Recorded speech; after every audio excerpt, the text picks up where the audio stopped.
কিরে লেবু যাবি ক্লাই? হ্যাঁ হ্যাঁ চল কেনে। এই গোরা, এই লিবু, তোরা কোথায় চললি রে? বারোয়ারি অশোকতলার দিক থেকে এত গোলমাল ভেসে আসতেছে, কি হইছে? গায়ে নতুন বাবাজি এসেছে গো মতি খুড়া। কি গায়ের রং, ধপধপে সাদা দুধের মতন, মাথায় ইয়াব বড় জটা। হ্যাঁ, তাকে তো দিনের প্রথম প্রহরে এই পথ দিয়ে যেতে দেখলো। তা তো গন্ডগোল কিসে? আমাদের নিধিরাম গুণিনের সঙ্গে নতুন বাবাজির দারুণ গোল বেঁধেছে। সে কি রে, কেনে? হেই সাধু বলে কিনা নিধিরাম গুণিন লিচু জাত, গাঁয়ের দেবী মা শেতলার পূজা করার অধিকার তার লাই, বামুন ডেকে নাকি পূজা করাতে হবে। শুধু তাই লয়, বাবাজি বলছে লিচু যাতে মায়ের পূজা করলে গায়ের অকল্যাণ হবে। আরে এ তো মারাত্মক ব্যাপার রে। চল চল দেখি, চল ব্যাপারটা কি ঘটছে একটু দেখি গিয়ে বটে। হ্যাঁ হ্যাঁ চলো চলো চলো।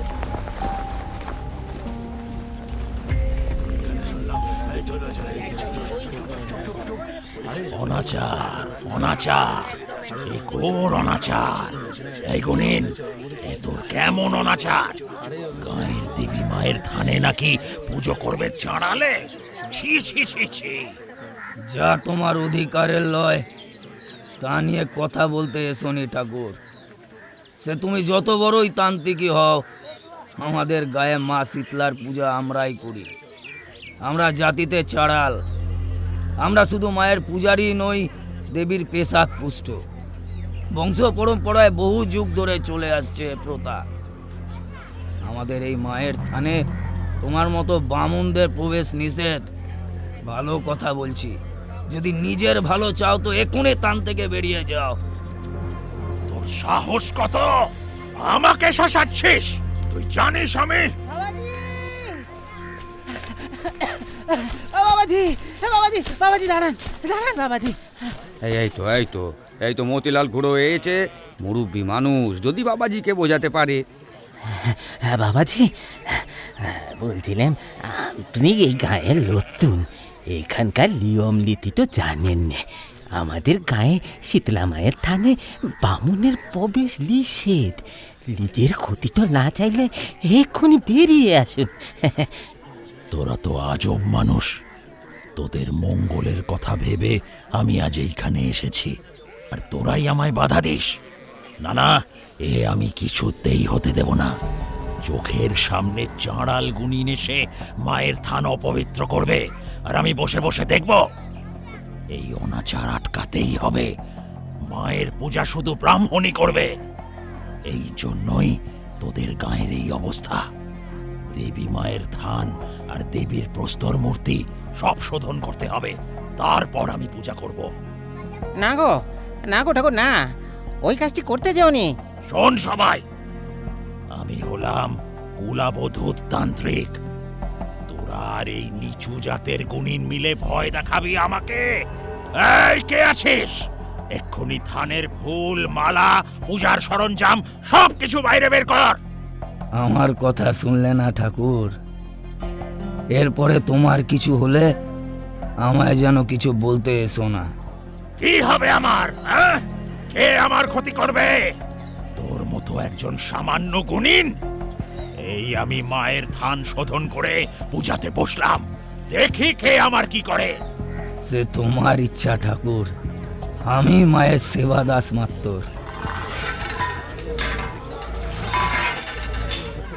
ওম হ্রিং দেবী তৎপ্রাকৃতং চিত্তং পাপাক্রান্ত উন্মম তন্নিশ্বরায় চিত্তান্মে পাপং হুম ফট চতে নমঃ। এই এই এই এই থাম, এই থাম, তোরা থাম বলছি।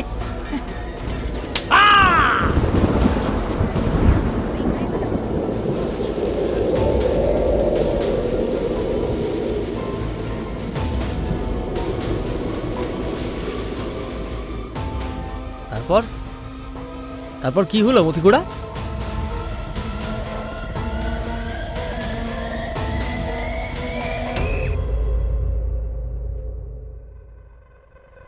মির্চি ফ্রাইডে ক্লাসিক্সে আজকের গল্প নারায়ণ গঙ্গোপাধ্যায়ের রচনা অবলম্বনে মৃত্যুবান। যে নারায়ণ গঙ্গোপাধ্যায়কে আমরা চিনি টেনিদার মতো জনপ্রিয় কিশোর সাহিত্যের স্রষ্টা হিসেবে, তাঁরই একটি ব্যতিক্রমী রচনা এই গল্পটি। প্রগতি আর পরম্পরা, জীবন আর মৃত্যুর দোলাচলে লক্ষ্যভেদ কি করতে পারবে মৃত্যুবান?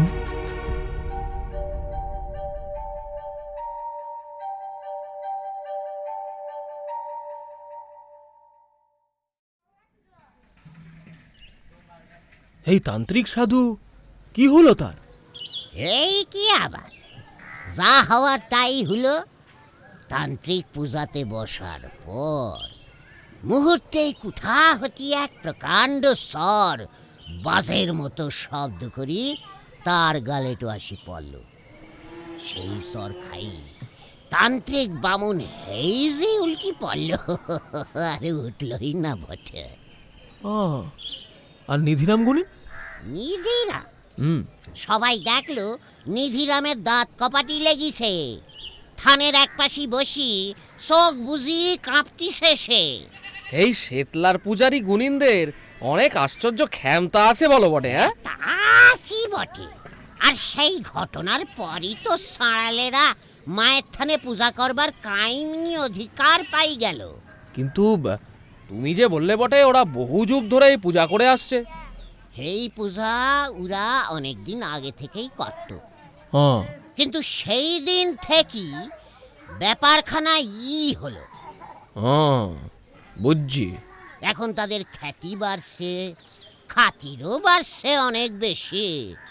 গায়ের উঁচু জাতেরা অসংখ্যসী অন্তজের দেবীকে পুজোটো করেন এখন। আর বসন্ত চিকিৎসার ব্যাপারে এই গুণিনদের অধিকার তো এক সিটিয়া। তার মানে মতিখুড়া তুমি বলছো আমাদের গুণিন অভিরামের বাপ নিধিরাম আরো অনেক বড় গুণিন ছিল বটে? অভিরামের কি ক্ষমতা, ক্ষমতা ছিল নিধিরামের আমার স্বচক্ষে দেখা। তাই শুনলি তো সে গল্প। নিধিরাম ছিল এ তল্লাটের সেরা গুণিন, বুঝিস? না জানতো এমন মন্ত্রলাই, না পারতো এমন ঝাড়ফুঁক লাই। কুকুরে কামড়িছে একটুখানি জল পড়ায় তা সে ভালো করে দিতে পারত। সাপে সবল মারিছে, পিঠের উপর পিতলের থালা আটকি দিয়া তার উপরে মন্ত পড়া মাটি সরিয়ে দিয়ে সে বিষ নামিয়ে দিত। যত বিষধর সাপই হোক না কেনে। আর যদি কাউরি ভূতি ধরে তাহলে তো কথাই লাই, যে ভূত কেউ নামাতি পারত নি সেও নিধিরামের কাছে ছিল লস্যি। আরো কত অদ্ভুত ক্ষমতা ছিল নিধিরামের। বান মারতে পারত, বাটি চালান করতে পারত, জ্বলন্ত একটা পিদিম আকাশে উড়ি দিয়া দূরের কোন গ্রামে অগ্নিকাণ্ড ঘটিয়ে দিতে পারত। বুঝছি। ওই কথায় বলে না, বাপ কা বেটা সিপাহি কা ঘোড়া কুজ নেহি তো থোড়া থোড়া। নিধিরামের মতো না হলেও অভিরামেরও কিছু ক্ষমতা আছে বলো। হ্যাঁ, অভিরাম রে আমি জন্মাতি দেখিছি, আমাদের চোখের সামনেই তো ছেলেটা বড় হলো। ওর কি ক্ষমতা আছে, ওর বাপ ওরে কি ক্ষমতা দিয়ে গেছে, সে অভিরাম গুণিনী জানে বটে। আচ্ছা মতিখুড়া, এই যে তান্ত্রিক বামুনদের কথা বলছিলে বটে, সে তো উঁচু জাতের বামুন লোক, সে তো তাদের ঠাকুর দেবতাই পূজা করতে পারত। আমাদের ঠাকুর জোর করে পূজা করতে গেল কেন বলো তো? সে আমিও বলতে পারবো না, আমরাও তো ছোট জাত, কিন্তু এই গুণিনদের ব্যাপারটাই আলাদা। অভিরাম জাতে হলে চণ্ডাল, আর এই জাতটা হলো বর্ণ সংকরের সবচেয়ে বড় শাস্তির প্রতীক। প্রতিলম্বিয়ে রে বামুন সমাজ কি করি ক্ষমা তো করবে বলো দেখি? প্রতিলম্বিয়ে মানে? বামুনের মেয়ে যদি কোনো অবামুন বিয়ে করে তাহলে সে বিয়ে হলো প্রতিলোম বিয়ে। এটি তাদের সন্তান হবে ছোট জাত, যারে বলে অন্তজ। সমাজের সব পথগুলান তাদের কাছে বন্ধ হয়েই যাবে। তারে শ্মশানে বাস করতে হবে, অখাদ্য আহার করতে হবে, মরার কাপড় নিয়ে লজ্জাটো নিবারণ করতে হবে। তাদের ছায়া মারালে 17 বার বিশ্বনাথ দর্শনের পুণ্য খণ্ডি যাবে, কই যাবে। কিন্তু অভিরাম গুণিন তো গাঁয়ের ভেতরেই থাকে। সে তো অনেক দিন আগেকার কথা বটে, এখন আর অন্তত মাত্রই শ্মশানে থাকে নে। আগের থেকে যে কিছু উন্নতি তো হয়েছে তাতে সন্দেহ নাই। এখন তারা ভদ্রপাড়ার কাছাকাছি এগিয়ে এসেছে। ওদেরও কিছু লোক সুর ছড়া, ডালাকুলো ধনুচিটো তৈরি করে। ভদ্র সমাজের লোকেরা সেইগুলি কেনেও বটে। কেউ খেতি করে, তরি তরকারি লাগায়, বাজারে টুকুও বিক্রি করে বটে। অভিরামের কিছু জমিন আছে, ওরা বাগানে ফুল করলি ন্যায় রত্ন স্মৃতি রত্নরা টুকু গঙ্গা জলটু ছিটিয়ে সে ফুল এখনো গ্রহণ করে। কিন্তু ওরা আমাদের শীতলা মায়ের থানের পূজারি হলো কেমনে? উপরওয়ালার কি আশ্চর্য বিচার। কারুর এদিক লাই তো ওদিক আছে, কারুর ওদিক লাই তো এদিক আছে। মানে মানে এই যেমন অন্তজ চন্ডাল উঁচু সমাজের লোকজনের সাথে মেলামেশা করতে পারে না, কিন্তু এদের অন্য একটা দিকও আছে। অন্য দিক? হ্যাঁ, এরা মন্ত সিদ্ধ হয়, আর এই জন্যই ইতর ভদ্র উঁচু লিচু সব জাতি এদের ভয় করে, শ্রদ্ধা করে। সবাই নিধিরাম রে যেমন করত। বুঝছি।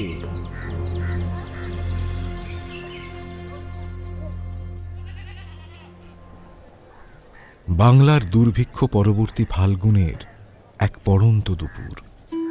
রোদের ঝাঁঝ এখন সামান্য কম। গাছের পাতায় হাওয়ার সরসর, দু একটা পাখির ডাক, আর গ্রামেরই কোন গোয়াল থেকে মাঝে মধ্যে ভেসে আসা ছোট বাছুরের মা মা ছাড়া আর তেমন কোনো শব্দ নেই চারিদিকে। গ্রামের বারোয়ারি অশ্বত্থ তলার শীতলা থানের কাছেই এক আধা শুকনো মহানিম গাছের তলায় বসে কথা বলছে গ্রামের দুটি মানুষ। একজন হল মধ্য 30-এর হীরালাল এবং অন্যজন মতিলাল। মতিলালের বয়স অনেক, তাকে দেখে অবশ্য বয়সের অনুমান করা যায় না। দড়ির মতো পাকানো চেহারা। ওরা জাতিতে বাগদি। গোটা দেশের উপর দিয়ে ভয়ঙ্কর দুর্ভিক্ষের ঝড় বয়ে গেল কিছুদিন আগেই। যারা যাওয়ার তারা তো মরে বেঁচেছে, কিন্তু যারা রয়ে গেল তাদের দুর্গতির আর সীমা নেই। শ্মশান বাংলার গ্রামে গ্রামে প্রেতের মতো ঘুরে বেড়ায় সেই মানুষগুলো। এক মুঠো কাঁকড় মেশানো ভাত সম্বল, এক ফালি ছেঁড়া ন্যাকড়া সম্বল। রাতারাতি যেন সবাই মায়া প্রপঞ্চময় সংসারকে চিনে ফেলেছে। দেহে মনে বেশে বাসে অনাসক্ত বৈরাগ্য। চোখের দৃষ্টি অর্থহীন, যেন বাইরের অবান্তর পৃথিবীর ফাঁকিটা ধরে ফেলেছে, আর ব্রহ্মলাভের জন্য একান্তভাবে অন্তর্মুখী হয়ে গেছে। এই রকম ভিতর আর বাইরের পরিস্থিতিতে এই গ্রামের মতিলালের মতো মানুষরা বর্তমানকে যারা ছুঁতে পারে না, ভবিষ্যৎ সম্পর্কে কিছুই জানে না, তারা কেবল অতীত আঁকড়ে বেঁচে থাকে। দূর থেকে একটি অল্প বয়সী ছেলেকে বারোয়ারি তলার দিকে দ্রুত পায়ে এগিয়ে আসতে দেখা গেল। ছেলেটি খালি পায়ে মেঠো পথের রাস্তায় ধুলো উড়িয়ে আসছে। তার চঞ্চল কালো ছিপছিপে শরীরে যেন নতুন বার্তার ইঙ্গিত। এই মুখ হীরালাল আর মতিলাল দুজনেরই চেনা। হীরালাল ছেলেটিকে দেখে হাঁক পারল। ও ঘনা, ঘনা হো! উল্টো দিক থেকে প্রতিধ্বনির মতো উত্তর আসে। আরে কোথা হতে আসছিস হো? নবীনগঞ্জ হো! ওরে বাবা, সে তো মেলা দূর বটে। এদিকে আয়, এদিকে আয়। গাছতলায় বসে খানিক জিরোয় যা। আটুকু দেশের খবরও শুনিয়ে যা কেনে। নবীনগঞ্জ এখান থেকে 12 মাইল দূরে। এই গাঁয়ের সব থেকে কাছাকাছি ধান চালের গঞ্জ। জনবসতি বেশি, ব্যবসাপাতি বেশি। গঞ্জের পাশে একটা সরু নদী আছে বটে, কিন্তু বর্ষার সময় ছাড়া তাতে নৌকো চলে না। হাঁটু জলের ওপর যে পরিমাণ কচুরিপানা স্তূপ জমে ওঠে, তাতে বরং মোটর চালিয়ে নেওয়া যায়, কিন্তু নৌকার প্রশ্ন অবান্তর। ঘনা এখন কুয়োতলায় এসে পৌঁছেছে। এ হল গ্রামের বারোয়ারি কুয়ো। মন্বন্তরে যখন গ্রামের সব পুকুর খালবিলের জল শুকিয়ে গিয়েছিল, এই কুয়োর জলেই প্রাণ বেঁচেছে গ্রামবাসীর। ঘনার চেহারা এখন স্পষ্ট দেখা যাচ্ছে। সে কুয়ো থেকে জল তুলে ঢকঢক করে গলায় ঢালে। তার মসৃণ চিকন গালের কষ বেয়ে হুড়হুড় করে জল গায়ে পড়তে থাকে। তার শুষ্ক কালো ধুলোমাখা শরীর যেন গ্রীষ্মের ফুটি ফাটা মাঠের মতো সেই জল শুষে নিতে থাকে। খানিক ঠান্ডা হয়ে সে বুড়ো নিমগাছের তলায় বসা দুটো মানুষের দিকে তাকায়। মতিলাল সস্নেহে ঘনাকে হাতছানি দিয়ে ডাকে। নিমগাছের তলায় এসে দাঁড়ালেও তার সারা শরীর যেন উত্তেজনায় ছটফট করছে, যেন কত কিছু বলার আছে তার। এই ঘনা, নবীনগঞ্জ হতে কি খবর আনলি হো? সরকার বাহাদুর মুখ তুলেছে এসে গো, আর দুঃখ থাকবিনি। দুর্ভিক্ষে যাতে গাঁয়ের মানুষ না খেতে পেয়ে না মরে, তাই জায়গায় জায়গায় সরকারি ধানের গোলা বসাচ্ছে ওরা। কত সরকারি লোক এসেছে গো, মহাজনের বিপদে এবার হয়তো কেটে যাবে বটে। তা এদিক পানে সেই খবরই তো নিয়ে এলাম গো হীরা কাকা। এই গাঁয়েও আসবে সরকারি লোক, উন্নতি হবে, নতুন রাস্তা তৈরি হবে। রাস্তা? গ্রামের মানুষদের মহাজনের করাল গ্রাস থেকে বাঁচাবার মহৎ ব্রত নিয়ে যারা কাজে নেমেছে, তারা হল লাইসেন্স প্রাপ্ত সরকারি এজেন্টের দল। তার সঙ্গে civil supply inspector, board officer, enforcement team, আরও যেন কে কে সব। না গো, আমি এখন যাই, গাঁয়ে খবরটা দিতে হবে নি। প্রায় দৌড়ে গ্রামের পথে অদৃশ্য হয়ে যায় ঘনা। দূর থেকে তার গলা শোনা যায়। হো হো, সুখবর আছে হো।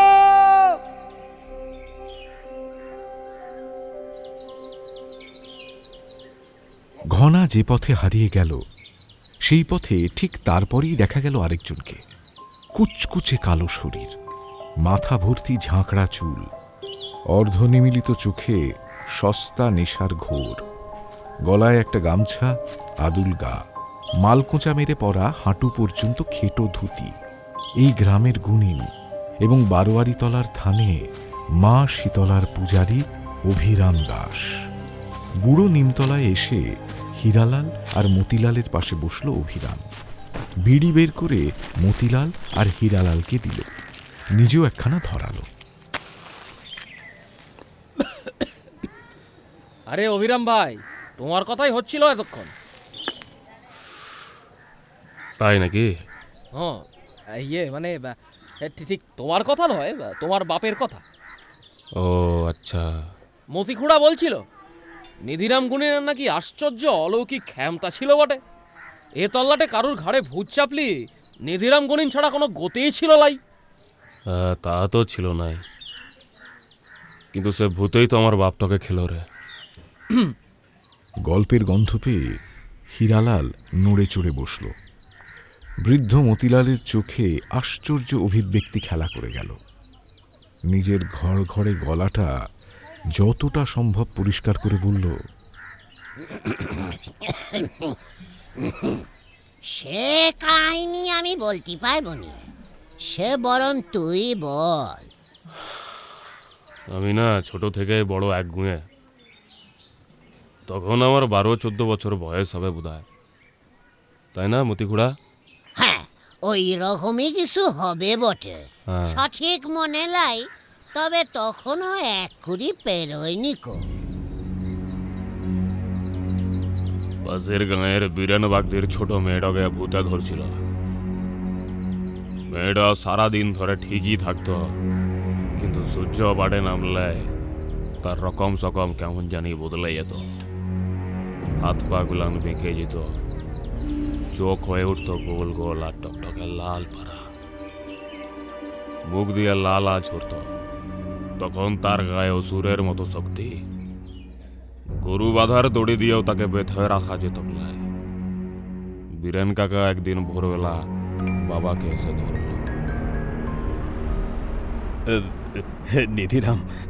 নিধিরাম গুনিন, হ্যাঁ, কি হয়েছে? শোন না বাবা, আমার মেয়েটারে তুই বাঁচা।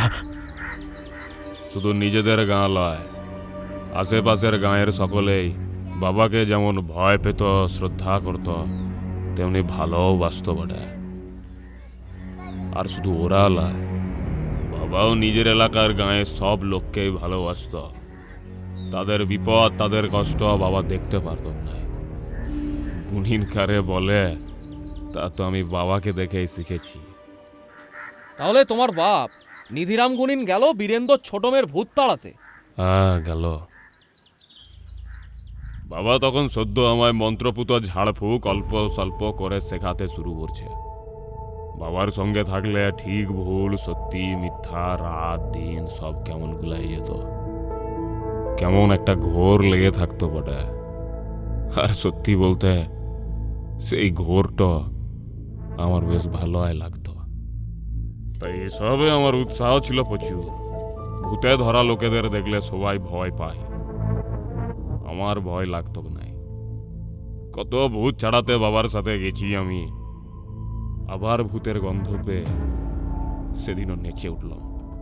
আমি বাবাকে গিয়ে বললাম যে আমি যাব। আমার সে কথায় কান না দিয়ে বাবা মন দিয়ে বীরেন কাকার কথাগুলো শুনছিল। সব শুনে তড়িঘড়ি ঝোলাটা নিয়ে বাবা বেড়াই গেল। সেদিন বাবা আমাকে সঙ্গে নিলনি। আমি রাগ করলাম, জেদ করলাম, কিন্তু কিচ্ছু শুনলনি। তো বাবা চলে যাওয়ার পর আমি কান্না জুড়লাম। আর ছাড়ি কান্না। রাগ করে সারাদিন কিচ্ছুটি খেলাম নাই। ভাতের থালা ফেলে দিয়ে দাওয়ায় গিয়ে বসলাম। ছোট হয়ে আসা বিড়িটায় সজোরে কয়েকটা টান মেরে সেটাকে দূরে ছুঁড়ে ফেলে দিয়ে হীরালাল চোখ গোল গোল করে বলল, তারপর? পরে জেনেছিলাম ভূত লয়, পেদনি। বীরেন কাকার ছোট মেয়ের ঘাড়ে একটা শৈতান পেদনি চেপেছিল। পেদনি নামিয়ে বাবা যখন ঘরে ফিরল, তখন বেলা প্রায় 3য় প্রহর হবে। আমি তখনও কিছু না খেয়ে ঠাঁই দাওয়ায় বসে দেখলাম বাবার চুল, জামা কাপড় সব কেমন উস্কো খুস্কো। চোখের নজরটা কেমন যেন।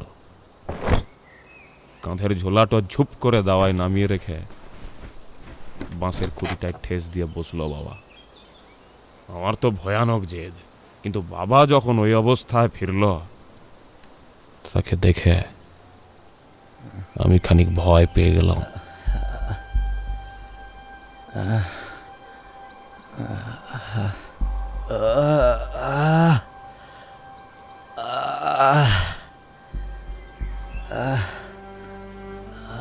বাবা, ও বাবা, কি হচ্ছে তোমার?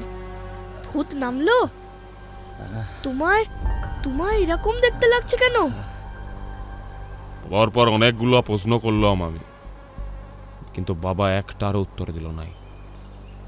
বারবার বড় বড় চোখে ডাঁয়ে বাঁয়ে তাকাচ্ছিল বাবা।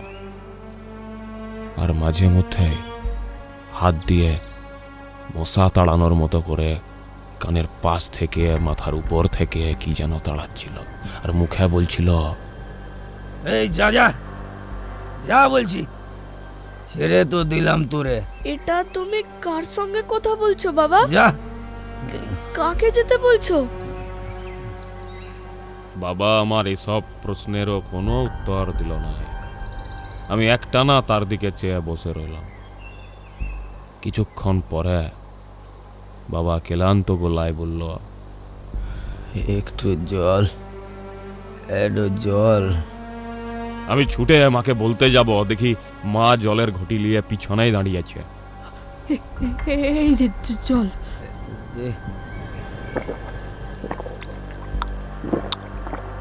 সেই ভরা দুপুরে খালি পেটে ক্লান্ত বাবা দাওয়ায় বসে ঢক ঢক করে পুরো 1 ঘটি জল খেয়ে নিল। তারপর ঘাড় গোঁজ করে বসে রইল। আমার মা ভয়ে ভয়ে জিজ্ঞেস করলো, আর কিছু দেব? খাবে কিছু? মায়ের কথার জবাবে বাবা ইশারায় বলল সে খানিক শুতে চায়। তো মা তখনই দাওয়ায় শীতল পাটি পেতে দিল। বাবা শুয়ে পড়ল পাটির উপরে। সেই যে শুল, আর উঠল না। উঠলো লাই? মানে মানে মরে গেল? 2-4 জন লোক মুখে বলল সর্দি গরমি হবে হয়তো। কিন্তু প্রায় সকলই মনে প্রাণে এটাই বিশ্বাস করি নিছিল রোজার ঘর ভূতেই মটকিছে। সেই পেতনিটাই প্রাণ নিছে নিধিরাম গুনিনের।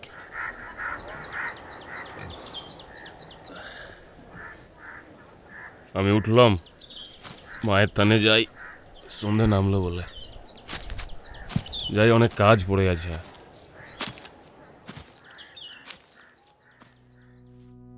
গাঁয়ের বারোয়ারি অশ্বত্থতলা, তার নিচে পুরনো বেদিটায় বহু যুগ ধরে প্রদীপের তেল আর মেটে সিঁদুরের প্রলেপ পড়ে একটা বিচিত্র রং ধরেছে। নীল শ্যাওলার উপর দিয়ে কালো পোড়া তেলের রেখা। একপাশে থকথকে সিঁদুর জমেছে চাপ বাঁধা রক্তের মতো। ধূপধুনোর গন্ধে বারোয়ারি তলার চারপাশের বাতাস ভারী হয়ে থাকে সব সময়। বেদির উপরে একখানা কালো পাথর, তার সারা গায়ে ব্রণের চিহ্ন। এই পাথর মারি জননীর প্রতীক, মা শীতলা। পাথরের মাঝখান দিয়ে একটা প্রকাণ্ড ফাটল। দেখলে মনে হয় কেউ যেন সেটাকে দুটুকরো করে কেটে ফেলার চেষ্টা করেছিল। পৌত্তলিকতা বিরোধী রাঢ়জয়ী মুসলমানের তলোয়ারের কোপ পড়েছিল কিনা কে জানে। বেলা 2য় প্রহর।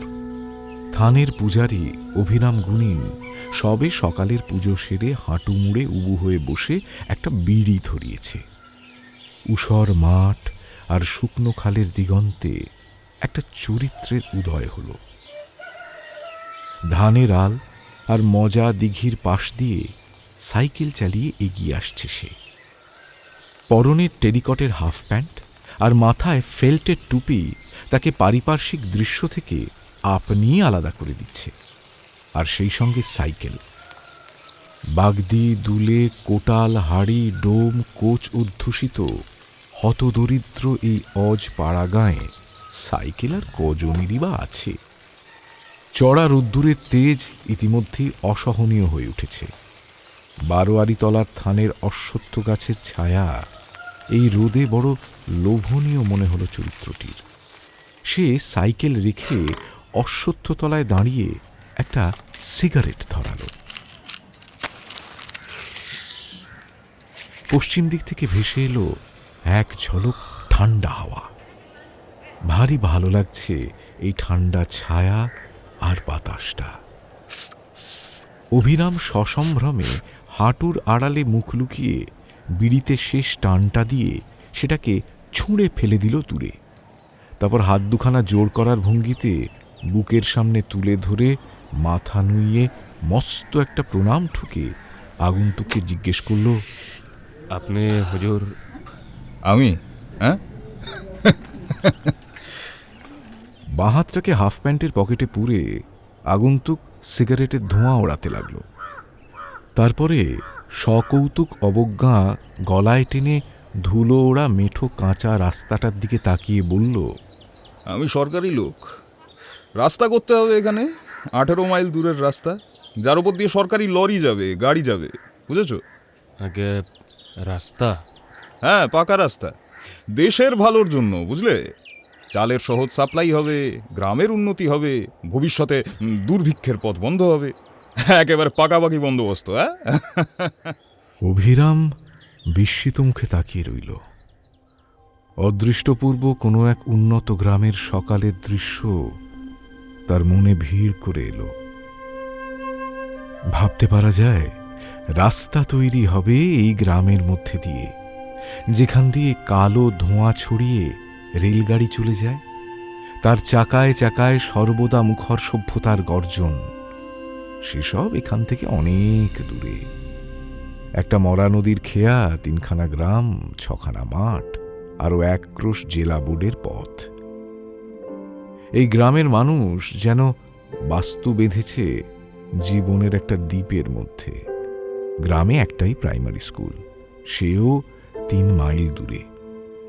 রাত্রির অন্ধকারে বহু দূর থেকে যেমন মহানগরীর মাথার উপরে একটা অস্বচ্ছ জ্যোতির্মণ্ডল দেখা যায়, এই গ্রামের বারোয়ারি তলায় বসে নাগরিক জীবনের অনেকটা সেই রকমই একটা অলক্ষ্য জ্যোতির সংকেত অনুভব করা চলে মাত্র। তবু চৌকিদারি ট্যাক্স আসে তামাকের উপরে, দেশলাইয়ের উপরে নতুন খাজনা আসে, শহরের তৈরি লোভের কারখানা থেকে মন্বন্তর আসে। এখানে আমদানি নেই, এ শুধু রপ্তানির দেশ। এই পোড়া দেশগ্রামকে দুর্ভিক্ষের হাত থেকে নিস্তার দেওয়ার জন্য যেন স্বর্গ থেকে মর্তভূমিতে অবতীর্ণ হয়েছে হাফ প্যান্ট পরা সাইকেলওয়ালা একটি দেবতা। অপার বিস্ময়ে অভিরাম গুণিন তাকিয়ে আছে সেই দেবতার দিকে। অশ্বত্থতলায় পাথরের শীতলা নিদ্রিত হয়েই আছেন, কিন্তু ইনি যেমন জাগ্রত তেমনই মুখর। এই রাস্তা একেবারে শহরে যাওয়ার বড় রাস্তার সঙ্গে গিয়ে জুড়ে যাবে। ভাবতে পারছো? আগে হুজুর, আপনি যখন বলছেন তাহলে নিশ্চয়ই হবে। নিতান্ত তাচ্ছিল্য ভরে সিগারেটের টুকরোটা আঙুলের টোকায় দূরে ছুঁড়ে ফেলে দেওয়ার সময় আগন্তুকের হাতের সোনার আংটিটা ঝিলিক দিয়ে উঠল। অভিরাম আবার সসম্ভ্রমে জিজ্ঞেস করল, আগে হুজুর, ওই কাজ কবে থেকে শুরু হবে ওটা?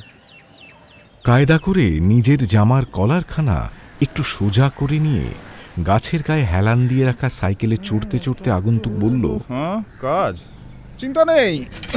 কন্ট্রাক্টর কৃষ্ণপ্রসাদের পা যখন এই গ্রামে পড়েই গেছে, তখন আর বেশি দিন লাগবে না কাজ শুরু হতে। হ্যাঁ, চলি। সরকারি লোক কৃষ্ণপ্রসাদ নিজের সাইকেলে চেপে শীষ দিতে দিতে চলে যায়। অভিরাম তার যাত্রা পথের দিকে অপার বিস্ময়ে তাকিয়ে থাকে।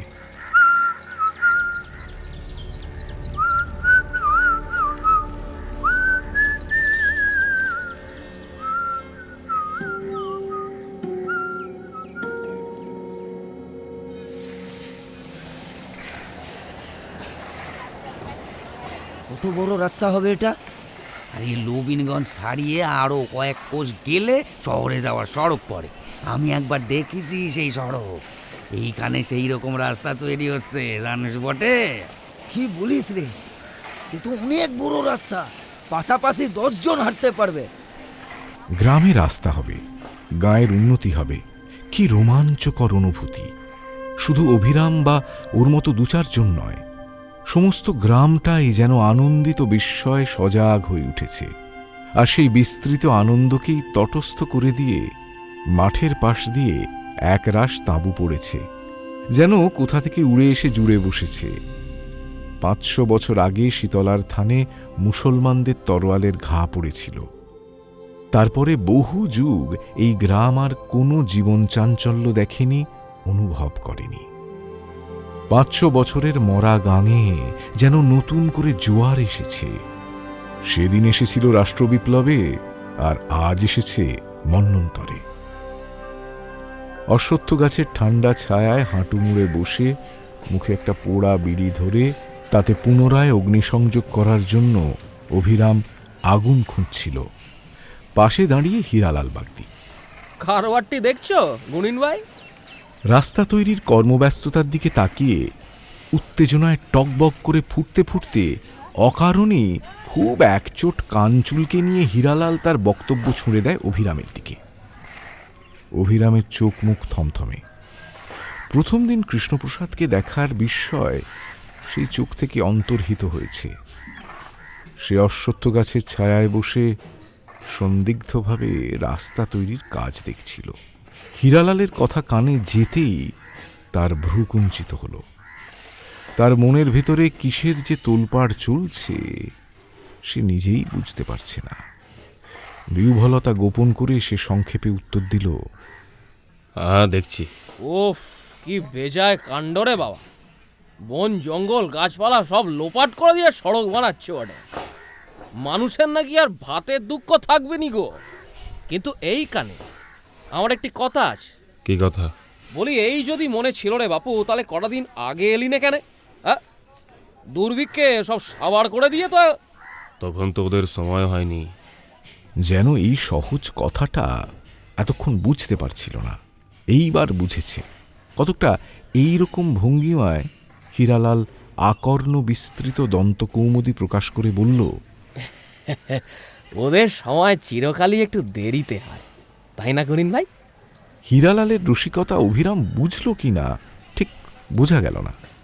সে শীতলার থানে টুকটাক কাজ গোছাতে গোছাতে একবার শুধু ফিরে তাকালো হীরালালের দিকে। হীরালাল তখন উৎসাহে টইটম্বুর। সে বলেই চলেছে, সিঁধেল চরে সব লোপাট করে দিয়ে 3 মাইল ডাঙা পেরিয়ে গেলে তবেই না চৌকিদার এসে হাঁক পড়ে বটে। অভিরাম এবারেও কোনো জবাব দিল না। সামনে যা কিছু হয়ে চলেছে তা প্রলয়কাণ্ডই বটে। পাথরের মতো শক্ত টিলা গুঁড়ো গুঁড়ো হয়ে মিলিয়ে যাচ্ছে, সাফ হয়ে যাচ্ছে জঙ্গল। আদ্যিকালের পচা ডোবাগুলো দেখতে দেখতে ভরাট হয়ে গেল। আর নাকি ম্যালেরিয়া থাকবে না দেশে।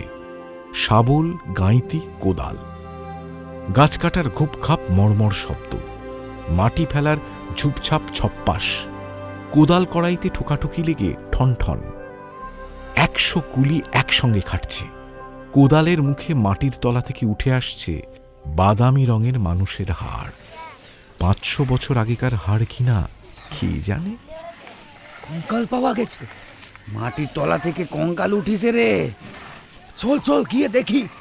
জয় জয় মা শেতলা, এই আবার কোনো অমঙ্গলের চিহ্ন নয় তো? আরে সরকারি রাস্তা হচ্ছে, অমঙ্গল কেন হবে? কিন্তু কঙ্কাল। আরে চলো চলো দেখবে কেনে। চোখের সামনে ঘটে চলা এই অভূতপূর্ব ঘটনাক্রম দেখে একবারের জন্যে থমকে দাঁড়ালো অভিরাম। হাতের কাজ ফেলে সোজা হয়ে সামনের ভিড়ের দিকে তাকাতে তাকাতে চোখ দুটোকে হঠাৎ সংকুচিত করে আনল সে। মোটা মোটা ভ্রু দুটো একসঙ্গে এসে যোগ হয়ে গেল। কোথা থেকে এক তোলপাড় করা রহস্যময় ছমছমে অনুভূতি এসে যেন ঘিরে ধরল গুণিনকে। অভিরামের শরীর মন আড়ষ্ট হয়ে যাচ্ছিল। সে মুখে শুধু বলল, লক্ষণ, আমার কেমন ভালো লাগছে নি রে হিরো। অভিরামের গলার স্বর কেমন অদ্ভুত শোনাল। হীরালালের উৎসাহ আর উদ্দীপনার পরমান্নে যেন 2 ফোঁটা সন্দেহের চোনা মিশিয়ে দিল অভিরামের সেই কণ্ঠ। হীরালাল উদ্বিগ্ন স্বরে বলল, কেনে বলো তো গুণিন ভাই? কি জানি কেন। এই জাতীয় অনুভূতির সঙ্গে অভিরাম মোটেই পরিচিত নয়। হয়তো এই আকস্মিকতাকেই তার ভয় হচ্ছে, হয়তো এই নতুনকে সে বিশ্বাস করতে পারছে না। গাঁইতি আর কোদালের মুখে পুরনো মাটি যেন যন্ত্রণায় কেঁদে উঠছে, যেন অভিশাপ দিচ্ছে মুহুর্মুহু। অথবা এ হয়তো রক্তার্জিত সংস্কার। আকাশে বাতাসে যেসব অশরীরী শক্তি ঘুরে বেড়াচ্ছে, এই সভ্যতা বর্জিত নগণ্য গ্রামে যাদের ছিল একাধিপত্য, রাত দুপুরে যারা অকারণে ঝপঝপ সরসর করে প্রকাণ্ড বটগাছের ডালপালাগুলোকে ঝাঁকিয়ে দিত, ভরা অমাবস্যায় মরার মাথা নিয়ে যারা শ্মশানে খটখট করে গেন্ডুয়া খেলত আর খিলখিল করে হাসত, কিংবা পুরনো দিঘির ধারে যাদের মুখের আগুন লকলক করে উঠত নিঝুম সন্ধ্যায়, থমথমে রাতে, তারাই কি প্রেতসিদ্ধ গুণিনের অনুভূতির উপর সঞ্চারিত করছে তাদের অলৌকিক প্রতিবাদ? বহু কষ্টে নিজেকে সামলে রহস্যময় মুখখানা আরও রহস্যময় করে অভিরাম বলল, সে থাক। হীরালালের মুখে কোনো কথা জোগাল না। দুজনে চেয়ে দেখল ওদিকে রাস্তা তৈরি হয়ে চলেছে। চমৎকার রাস্তা, উঁচু নিচু অসমতল মাটিকে দীর্ণ বিদীর্ণ করে দিয়ে সরকারি লরির মসৃণ মনোরম চলবার রাজপথ। কিন্তু কাজ যেন এগোতে পারছে না। বুড়ো নিমতলায় একটা ছাতা মাথায় দিয়ে বসে কৃষ্ণপ্রসাদ হিসেব করে দেখল, এভাবে চললে বাঁধা সময়ের মধ্যে কাজ শেষ হবে না। উপরওয়ালা আর কর্তাদের কাছ থেকে তাগিদের পর তাগিদ আসছে। অতএব আরও লোক চাই, ঝড়ের গতিতে কাজ শেষ করো, যত তাড়াতাড়ি সম্ভব পথ তৈরি করে দাও। খাদ্য সংকট, এমার্জেন্সি। অতিরিক্ত কুলির জন্যে খবর গেল সদরে, কিন্তু কুলিরও বাজার দর বেড়েছে। বর্মা থেকে আসাম ফ্রন্ট পর্যন্ত তাদের চাহিদা, আর এই অজ গাঁয়ে লোক পাঠানোর বন্দোবস্ত করাও শক্ত। সুতরাং সদর থেকে পাল্টা পরামর্শ এলো, লোকাল রিক্রুট করো।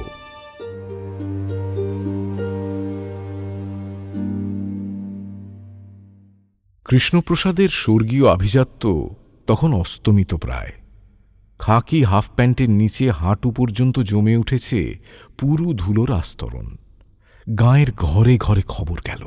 কৃষ্ণপ্রসাদ আর তার লোকেরা এসে তাগিদ দিল, এসো এসো, তোমরা কাজে লেগে যাও সবাই। গ্রামের বারোয়ারি অশ্বত্থতলা, বুড়ো নিমতলা আর কুয়োতলা আর এই তিনের মধ্যবর্তী ফাঁকা জায়গাটায় গ্রামের মানুষ পুরুষ নারী নির্বিশেষে ভিড় করে এলো। সকলের হয়ে কথা বলার জন্য সামনে এগিয়ে এলো অভিরাম। কুলির কাজ আমরা করব না। কার্য সম্পাদনের সুগম পথকে যা দুর্গম করে তোলে তা চিরকালই অপছন্দ কৃষ্ণপ্রসাদের। অভিরামের প্রতিবাদ কৃষ্ণপ্রসাদের কাছে ঔদ্ধত্য মনে হল। বিস্মিত এবং ক্রুদ্ধ কৃষ্ণপ্রসাদ বলল, কেন? আমাদের বাপ পিতামহ কোনোদিন মাটিতে কোদাল মারে নাই, কোনোদিন ছোট কাজ করে নাই। আচ্ছা, এসব পারে ছাতুরা, ওসব কাজ আমরা পারবো নি। ছোট কাজ?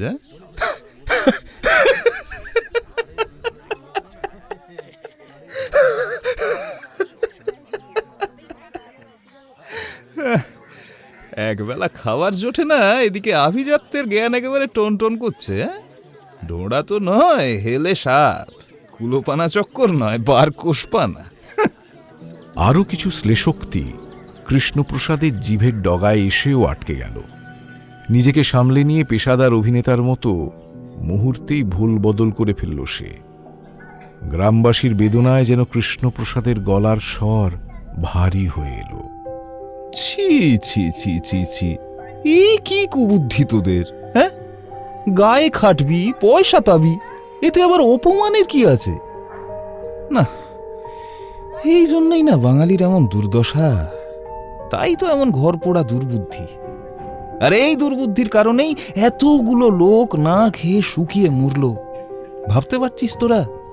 আর এদিকে এদিকে পশ্চিম থেকে ওই হিন্দুস্তানি কুলিরা এসে দিব্যি যে বাঙালি দেশকে একেবারে লুট করে নিয়ে চলে যাচ্ছে, সেটা বোঝার মতন বুদ্ধি তোদের ঘটে আছে? হ্যাঁ, আছে। আমি কোথায় চেষ্টা করছি যে দেশের মানুষগুলো দুটো খেতে পাক, একটু স্বচ্ছন্দে থাকুক, কিন্তু না, মানুষের ভালো করতে চাইলেই বা করতে দিচ্ছে কে? এই বেটা মন্দ বুদ্ধি গুণিন যা আওড়াবে, তোরা তাই শুনবি। 5 মিনিট ধরে একটানা বক্তৃতা চলল। বক্তব্যের আবেগ অনুযায়ী কৃষ্ণপ্রসাদের গলা তুখোড় অভিনেতার মতো উদারা মুদারা ও তারায় প্রকম্পিত হল, এবং শেষ পর্যন্ত ঘুরে ফিরে অতি কোমল নিষাদে এসে যখন যুক্তিপূর্ণ ভাষণটা সমাপ্ত হল, দেখা গেল আবেগে কৃষ্ণপ্রসাদের চোখের কোণায় জলের বিন্দু চিকচিক করছে। অবরুদ্ধ গলায় সে আবেদন জানালো, ওরে ওরে, এখনো ভেবে দেখ সবাই, একবেলাও তো পেট পুরে ভাত জোটে না তোদের, হ্যাঁ? আর কুলিগিরির করলে যা মজুরি পাবি তাতে তো গ্রামবাসীদের মধ্যে গুঞ্জন উঠল। সরকারি বাবু কিন্তু ঠিকই বলিছে। কি বলছিস ঘোনা? তাই বলে কুলির কাজ? আরে খেতি না পেয়ে যদি মরেই গেলি তাহলে মান নিয়ে কি গায়ে মাখবি? কইছিলাম কত পয়সা দেবে রে? আরে গত কয়েক বছরই তোকে কে কত পয়সা দিছে? গ্রামবাসীর সমবেত কোলাহল ছাপিয়ে আবার কৃষ্ণপ্রসাদের গলা শোনা গেল। নিজের অসহায়তা গোপন করে দৃপ্ত কণ্ঠে কৃষ্ণপ্রসাদ বলল, শোন, তোরা কাজ না করতে চাইলে আমি ওই পশ্চিমা কুলিদের নিয়েই কাজ করাবো। কাজ কিন্তু থেমে থাকবে না। লাভের মধ্যে তোদের 2 পয়সা রোজগার হতো, সেই পথ বন্ধ হয়ে যাবে। অর্ধভুক্ত ক্ষুধিত চোখগুলো লোভে জলজল করে উঠল। দৃষ্টির সামনে ঝলক দিয়ে গেল সোনালী মরীচিকা। সত্যি তো, তাদের অন্যায়টা কোথায়? জমিতে যদি লাঙল ঠেলতে পারে তারা, তাহলে কোদাল মারলেই বা কি এমন মহাভারত অশুদ্ধ হয়ে যাবে? অভিরাম এতক্ষণ এক কোণে চুপচাপ দাঁড়িয়েছিল। সে এবার প্রবল বেগে মাথাটা ঝাঁকিয়ে প্রতিবাদ করতে গেল। কিন্তু বাবু, শিয়ালের মতো ধূর্ত সরকারি কন্ট্রাক্টর কৃষ্ণপ্রসাদ। লোকচরিত্র বুঝতে তার কোনো অসুবিধা হয় না। সে অভিরামের দিকে তাকিয়ে বুঝল তার সর্বাঙ্গে বিদ্রোহ ঘনিয়েছে। গায়ের লোকের উপর তার অপ্রতিহত প্রতিপত্তি। বিদ্বান নতুন লোক এসে সেই অধিকারে হস্তক্ষেপ করবে, এটা গুণিন কল্পনাই করতে পারছে না। কিন্তু সে আধিপত্যটা আধ্যাত্মিক। আধিভৌতিক প্রয়োজনের দাবিটা যে তার থেকে ঢের ঢের বেশি এবং বাস্তব, এই সহজ কথাটুকু বুঝবার মতো বুদ্ধি কৃষ্ণপ্রসাদের আছে। কৃষ্ণপ্রসাদ একবার গ্রামের মানুষের ভিড়টার দিকে চেয়ে দেখল। তার ঠোঁটের কোণ দুটো সামান্য বিস্তৃত হয়ে একটা তীক্ষ্ণ সর্পিল হাসি খেলে গেল। অভিরাম ছাড়া এই সমবেত ভিড়ের চরিত্র কম বেশি একই। সমস্ত মানুষের মুখগুলি একাকার হয়ে আছে, আর তাতে এই মুহূর্তে কোনো অলৌকিক ভীতি নয়, প্রতিবিম্বিত হচ্ছে লৌকিক ক্ষুধা। লোভে এবং দ্বিধায় তারা বিচলিত হয়ে উঠেছে।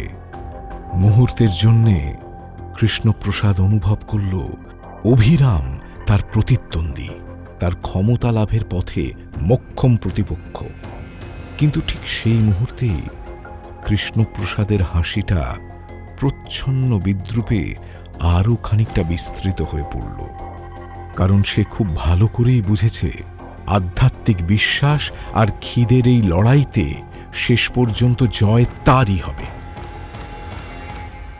অভিরামের দিকে একটা চকিত দৃষ্টি নিক্ষেপ করেই কৃষ্ণপ্রসাদ পকেট থেকে কালো চামড়ার নোট বইটি বের করল। তারপর গ্রামবাসীদের উদ্দেশ্য করে বলল, বলো, কে কে রাজি আছো? সচকিত হয়ে গ্রামবাসীরা একবার কৃষ্ণপ্রসাদের দিকে আরেকবার অভিরামের দিকে তাকালো।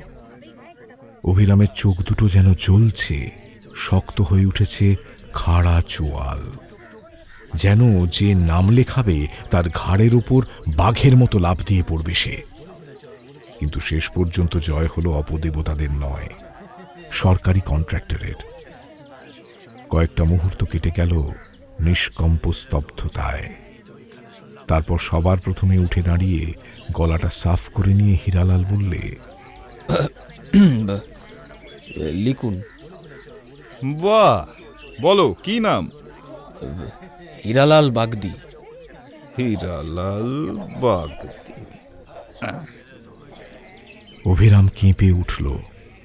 দুটো চোখ থেকে যেন ঝলকে ঝলকে আগুন বৃষ্টি হচ্ছে তার। তারপর ভিড় ঠেলে বেরিয়ে এসে হন হন করে হেঁটে চলে গেল। এবারে শব্দ করে হেসে উঠল কৃষ্ণপ্রসাদ। গ্রামবাসীরা একে একে কৃষ্ণপ্রসাদের খাতায় শ্রমিক এবং কুলি হিসেবে নাম লেখালেও তার সেই হাসিতে যোগ দিল না। কৃষ্ণপ্রসাদের হাসি নিঃসঙ্গ হায়নার ডাকের মতো গ্রামবাসীদের ভিড় ছাড়িয়ে শুষ্ক ফুটি ফাটা মাঠের দিগন্তে প্রতিধ্বনিত হতে লাগল।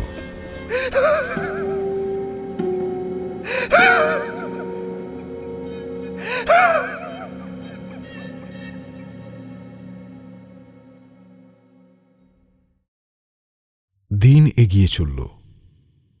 অভিরাম গুনিনের চোখের সামনে তৈরি হতে লাগল সরকারি রাস্তা।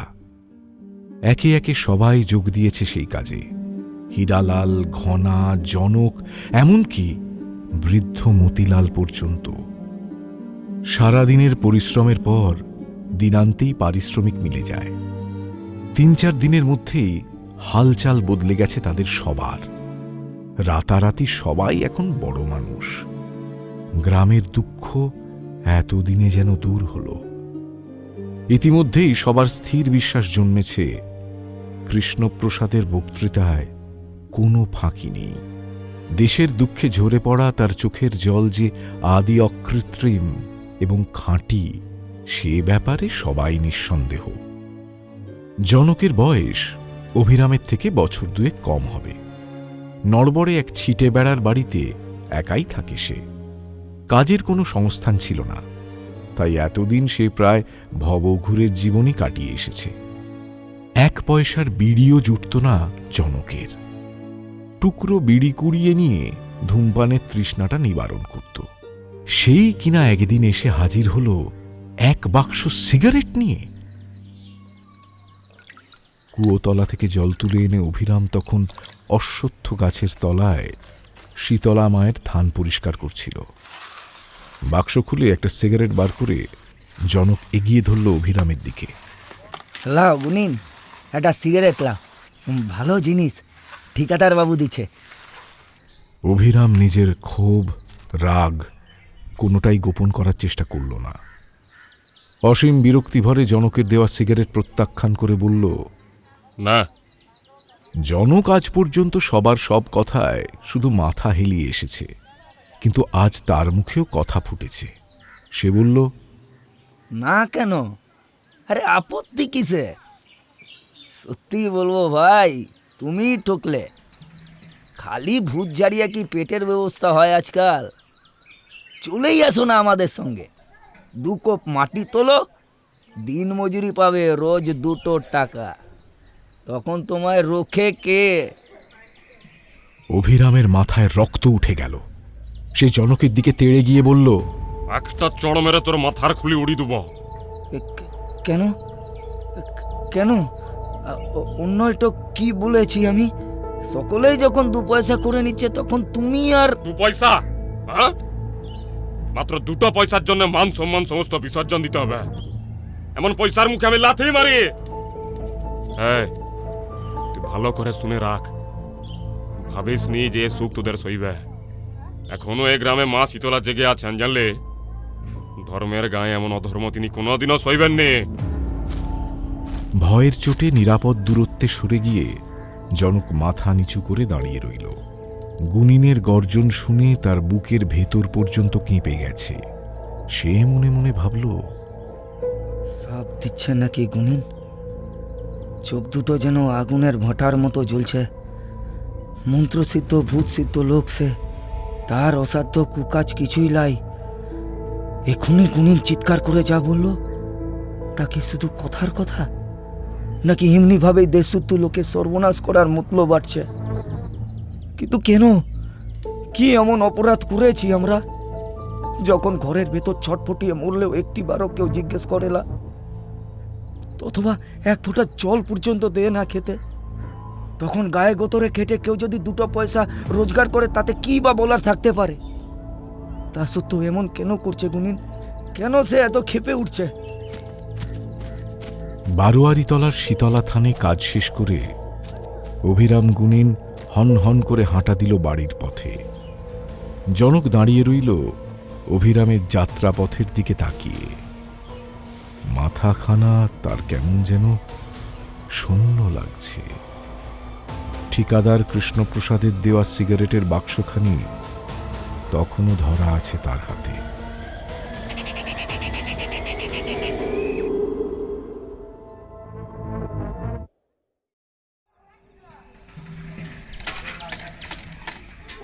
গ্রামের বুকে সন্ধ্যা নামছে। কুয়োতলায় গ্রামের কিছু মেয়ে মহিলাদের জটলা।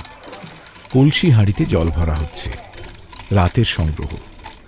আর সেই সঙ্গে খই ফুটছে মেয়েদের মুখে। হ্যালা মালতী, দুপুরে কি রাঁধলিলা? রাঁধার সময় পেলাম কই? তোর মরদ তো ঘরে ছিল না, সারা দুপুর কি করলি তবে? অমন করে বলিস নালা, মালতী এখন সমস্ত যৌবন, শরীরের খিদে কি শুধু মরদেরই থাকতে আছে, মেয়ে মানুষে থাকতে নেই?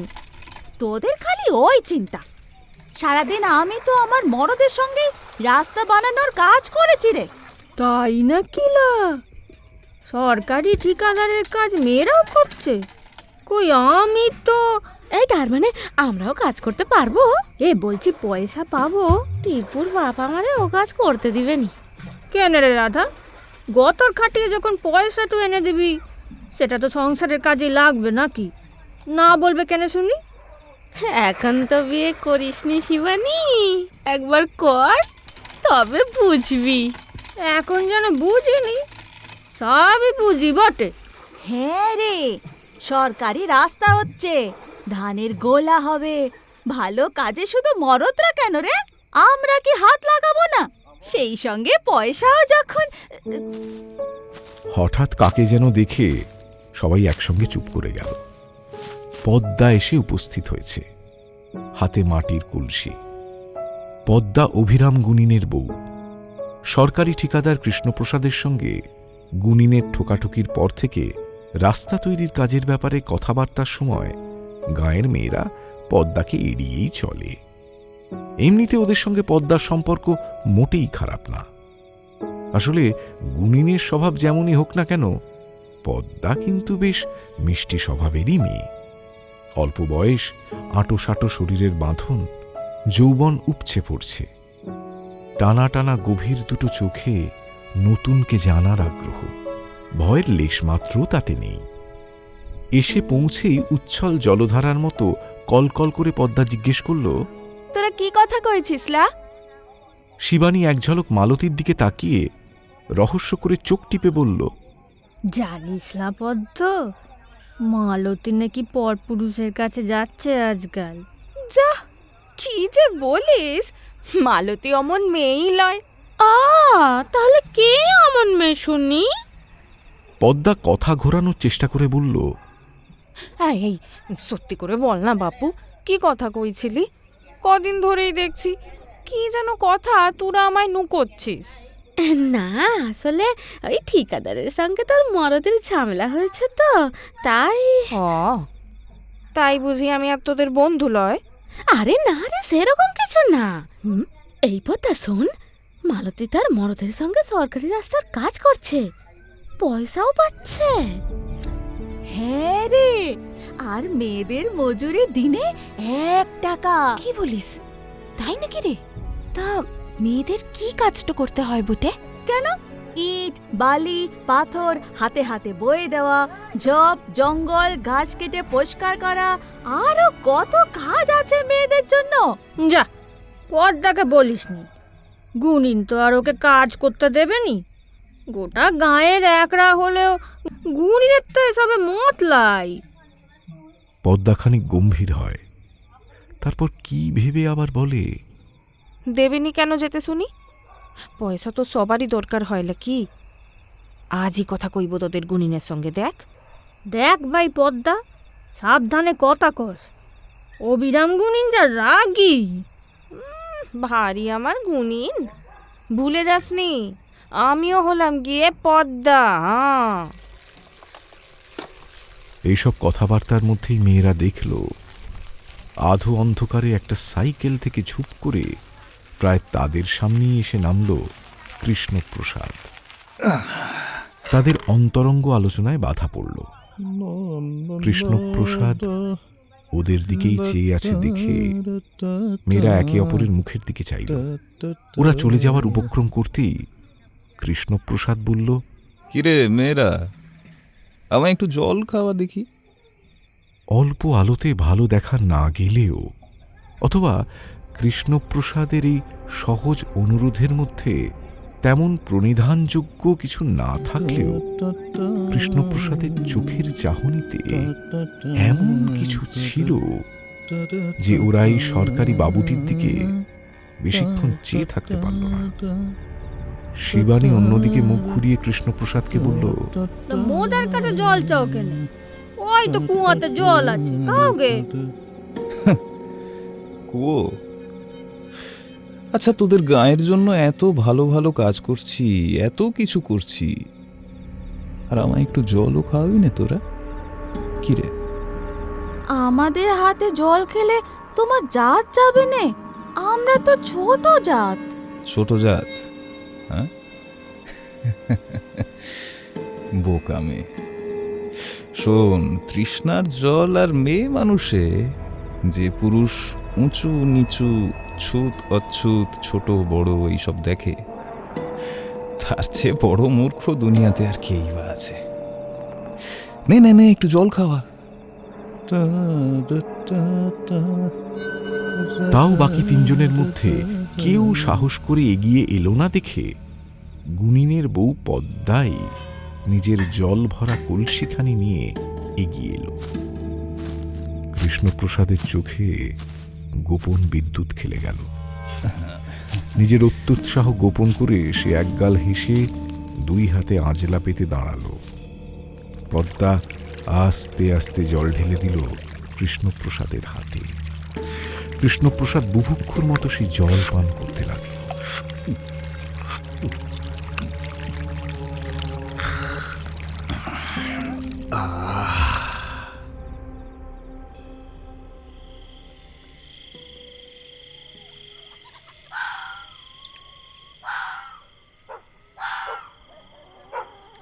বাড়ির বাইরে ঘুরঘুরটি আঁধার ঘনিয়েছে।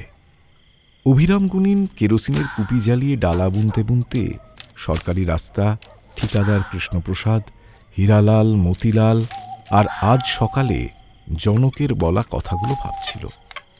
সহসা গুনিনের বউ পদ্মা এসে সামনে দাঁড়ালো। কি গো, কি করছ? ডালা বুনছি, দেখতে পাচ্ছ নাকি? ভর সন্ধ্যাবেলা কোত্থেকে টোটো করে ফিরলি? আমি তো ওই জল আনতে। স্বভাবসিদ্ধ চঞ্চলতা নিয়ে এটুকু বলেই হঠাৎ থেমে যায় পদ্মা। তারপর শাড়ির আঁচলের খুঁটখানি বাঁ হাতের কোড়ে আঙুলে জড়াতে জড়াতে ইতস্তত করে খানিক। কয়েক মুহূর্ত নীরবে দাঁড়িয়ে থাকার পর মনের মধ্যে কিসের যেন অস্বস্তি নিয়ে সে থেমে থেমে বলে, একটু কথা বলবো? হ্যাঁ বল, কি বলবে? বলছিলাম যে গাঁয়ের মেয়েরা তো সবাই রাস্তায় কাজ করতে যাচ্ছে, দু পয়সা পাচ্ছেও বটে, তাই তাই? হ্যাঁ? হাতের ডালাটা নামিয়ে রেখে সন্দিগ্ধ উগ্র চোখে তাকালো অভিরাম। দৃশ্যতই তার চোয়ালের হাড় দুটো কঠিন হয়ে উঠেছে। মাথার ঝাঁকড়া ঝাঁকড়া চুল নেমে এসেছে কপাল ছাড়িয়ে। অগ্নিগর্ভস্বরে সে আবার বলল, তাই কি হয়েছে? ঘরের ভেতরের আধো অন্ধকারে কেরোসিনের কুপির কম্পমান শিখার সঙ্গে সঙ্গে অভিরামের ছায়া দেয়ালের গায়ে কাঁপছিল। পদ্মা অন্যদিকে মুখ ঘুরিয়ে নিচু গলায় বলল, ডালাগুলো বেচে ভূত ঝেড়ে তো আর সংসার চলে না, যা কাল পড়ছে। ভাবছিলাম আমিও যদি যাই, ওখানে গিয়ে কাজ করি, তাহলে দিনে অন্তত একটু করে টাকা তো। খবরদার, খবরদার বলছি পদ্মা, ও কথা আর একবারও মুখে আনবি তো সোজা খুন হয়ে যাবি। গুনিনের বংশ আমরা, মা শীতলার দয়া আমাদের উপরে। ঘরে না খেয়ে মরে পড়ে থাকবো সেও ভালো, কিন্তু ওসবের মধ্যে আমরা নেই। আমরা কারোর গোলামি করি নাই, কোনো ছোট কাজ করি নাই। চাঁড়াল গুনিনের সুন্দরী বউ পদ্মা ঠোঁট ওল্টাল। শক্ত বাঁধুনির কালো শরীরটা যেন নদীর জলের মতো ছলছলিয়ে উঠল চাঞ্চল্যে এবং অবিশ্বাসে। সে বলল, তোমার মান নিয়েই তুমি গেলে, সবাই যখন কাজ গুছিয়ে নিলে তখনও তুমি। পদ্মার কথা মাঝপথে থামিয়ে দিয়ে অভিরামকে মারবার জন্যে একটা ব্যাঘ্র মুষ্টি তুলল। আর ঠিক সেই মুহূর্তেই বাইরে থেকে কার যেন ব্যাঘ্র ডাক শোনা গেল। গুনিন, গুনিন, বাড়ি আছো ভাই? কে? এই যে আমি হীরালাল। বিষণ্ণ অপরাধী গলায় উত্তর দিল হীরালাল। এক হাতে ঘোমটা টেনে ঘরের ভেতর সরে গেল পদ্মা। আর কেরোসিনের কম্পমান অনুজ্জ্বল কুপির আলোর সামনে হীরালাল এসে দাঁড়াল। তার চোখ দুটো ভয়ে বিস্ফারিত এবং বিহ্বল। অভিরাম জিজ্ঞেস করল, কি হয়েছে? অভিরামের প্রশ্ন শুনেই হীরালাল যেন একেবারে বিগলিত হয়ে পড়ল। তার গলা উদ্বেগ আর কান্নায় বুঝে এলো। একটিবার এসো ভাই, আমার বড় মেয়েটার কি যেন হয়েছে। জ্বর নাই, জারি নাই, সন্ধ্যে থেকে কেবল তড়পাচ্ছে আর থেকে থেকে চোখ উল্টি আসছে। ও সে দৃশ্য আমি আর দেখতে পারি না ভাই। তুমি একটিবার চলো গুনিন ভাই, একটিবার চলো, আমার মেয়েটারে বাঁচাও। অভিরাম ধুতির খুঁট থেকে একটা বিড়ি বের করে কুপির আগুন থেকে জ্বালিয়ে ঠোঁটে ধরল। তার কপালে ভ্রুকুটি, চোখে যুদ্ধজয়ের পরিতৃপ্তি। সেই পরিতৃপ্তির প্রত্যেকটি ফোঁটা সমগ্র শরীর মন দিয়ে উপভোগ করতে করতেই যেন সে হীরালালকে বলল, এবারে গুনিনকে মনে পড়ছে তাহলে? রাগ করো না গুনিন ভাই, তুমি রাগ করলে আমরা কোথায় গিয়ে দাঁড়াই বলো তো? একটা বিরাট আত্মপ্রসাদে ভরে উঠল অভিরামের মন। খালি কৃষ্ণপ্রসাদ নয়, তারও দাম আছে। গ্রামের মানুষের কাছে প্রয়োজনীয়তা আছে তারও। হিস হেসে ভৌতিক কণ্ঠে হীরালালকে শুনিয়ে শুনিয়ে অভিরাম স্বগতোক্তির মতো বলল, এ হলো আমাদের বংশগত অধিকার। মা শীতলার দয়ায় গ্রামের মানুষের অসুখ বিসুখ সারাবার দায়িত্ব একমাত্র আমাদেরই। পেটের খিদে মিটাবার লোভ দেখি কৃষ্ণপ্রসাদ গাঁয়ের লোককে বশ করতে পারে, কিন্তু যে শত্রুকে চোখে দেখা যায়নি তার বেলায় মা উলাই চণ্ডী আর মা শীতলার যেসব সাঙ্গপাঙ্গরা চোখের আড়ালে মৃত্যু বান নিয়ে ঘুরে বেড়াচ্ছে, তাদের হাত থেকে মানুষকে রক্ষা করতে পারে কে? অন্ধকার শেওড়া গাছে যারা থাকে, কিংবা ভোর সন্ধেবেলা এলো চুলে পুকুর ঘাটে গেলে যাদের টের পাওয়া যায়, কোনো সরকারি ঠিকাদারের সাধ্য নাই যে মুঠো মুঠো টাকা ছড়ি তাদের বশ করতে পারে। হীরালাল অধবদন হয়ে দাঁড়িয়ে রইল। তার সমগ্র শরীরে অস্বস্তি এবং তাড়া, কিন্তু এর থেকে বেশি জোর সে গুনিনকে করতেও পারছে না। আত্মপ্রসাদের ভেলায় ভাসতে ভাসতে ধূমপান শেষ করে ছোট বেতের ঝাঁপিটা তুলে নিয়ে অভিরাম বলল, চল।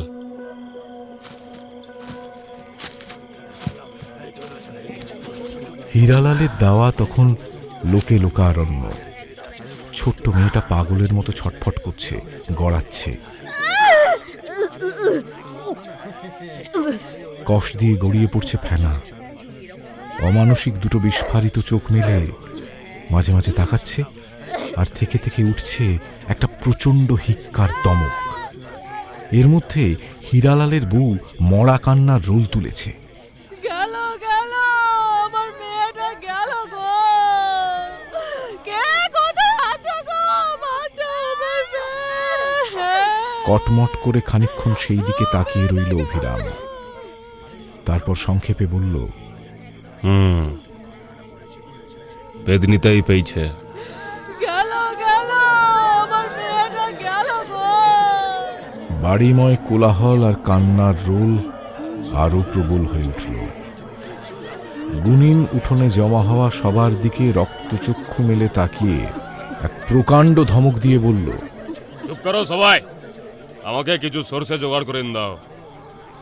হীরালালের দাওয়ায় মিটমিটে একটা ছোট্ট কেরোসিনের কুপি জ্বলছে, যার আলো সমগ্র বাড়িতে এক রহস্যময় কালো অন্ধকারকে যেন আরো বেশি ঘনীভূত করে তুলেছে।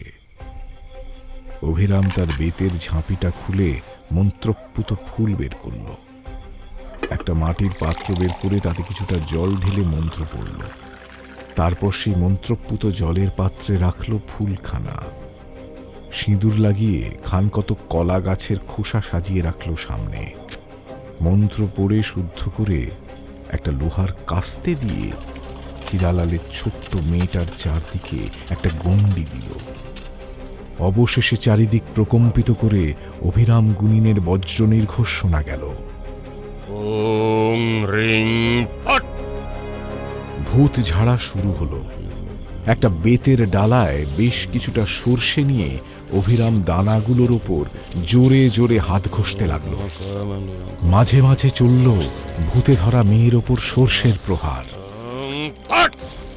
গুনিনের ঘাড়ের ওপর তার মাথাটা বনবন করে ঘুরছে। মাথা ঘোরানোর দমকে মাথার ঝাঁকড়া চুল ফুলে ফুলে নেচে নেচে উঠছে, ছুঁয়ে যাচ্ছে গুনিনের নাক, চোখ, চিবুক। কখনো বিড়বিড়িয়ে, কখনো তারস্বরে মন্ত্র পড়ছে অভিরাম। উঠোনে অনেক গ্রামবাসীর ভিড়, কিন্তু তারা কেউ কোনো কথা বলছে না। ভয়ে বিস্ময়ে নির্বাক গ্রামবাসীরা অভিরাম গুনিনের কীর্তিকলাপ দেখছে। মুনি মুক্ত দলে মা মনসার গলে, আমাকে দেখে ভূত পিশাচ না চলে। কাঙ্গুরি কামিক্ষা মান্ডি রাজ্ঞা হারামের পো, দোহাই মা কসকালি, দোহাই মা ফুল্লরা, দোহাই মা কালী অঙ্গ। কতক্ষণ সময় গড়িয়ে গেল কে জানে। সর্ষের পর সর্ষের প্রহার, সর্বাঙ্গে মন্ত্রপুত জলের ছিটে, কিন্তু পেতনির নামবার কোনো লক্ষণ নেই। দা দিয়ে টানা গণ্ডির তোয়াক্কা না করে মেয়েটি তেমনি করেই দাওয়াময় গড়িয়ে বেড়াচ্ছে। থেকে থেকে এমন একটা হিক্কা উঠছে যেন সন্দেহ হয় কখন তার দম আটকে যাবে। এক টানা মন্ত্র পড়তে পড়তে অভিরামের কপালে বিন্দু বিন্দু ঘাম জমে উঠতে লাগল। সংশয় ভরে যাচ্ছে তার মন। কিছুতেই কিছু হবার লক্ষণ দেখা যাচ্ছে না। ছোট কেরোসিনের কুপির আলোটা মিটমিট করছে, নিভে যাবে এক্ষুনি। আর সেই অস্পষ্ট আলোয় মেয়েটার দুটো ভয়াবহ চোখ দেখে অভিরামেরই অন্তরাত্মা শিউরে উঠল। কামরূপ কামিক্ষের ডাকিনীর আদেশ কোনো কাজে লাগছে না। বোধহয় বাঁচানো গেল না মেয়েটাকে।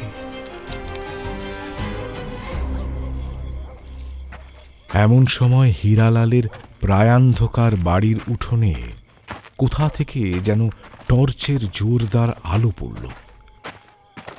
জুতোর মচমচ শব্দ তুলে এসে উপস্থিত হয়েছে কৃষ্ণপ্রসাদ।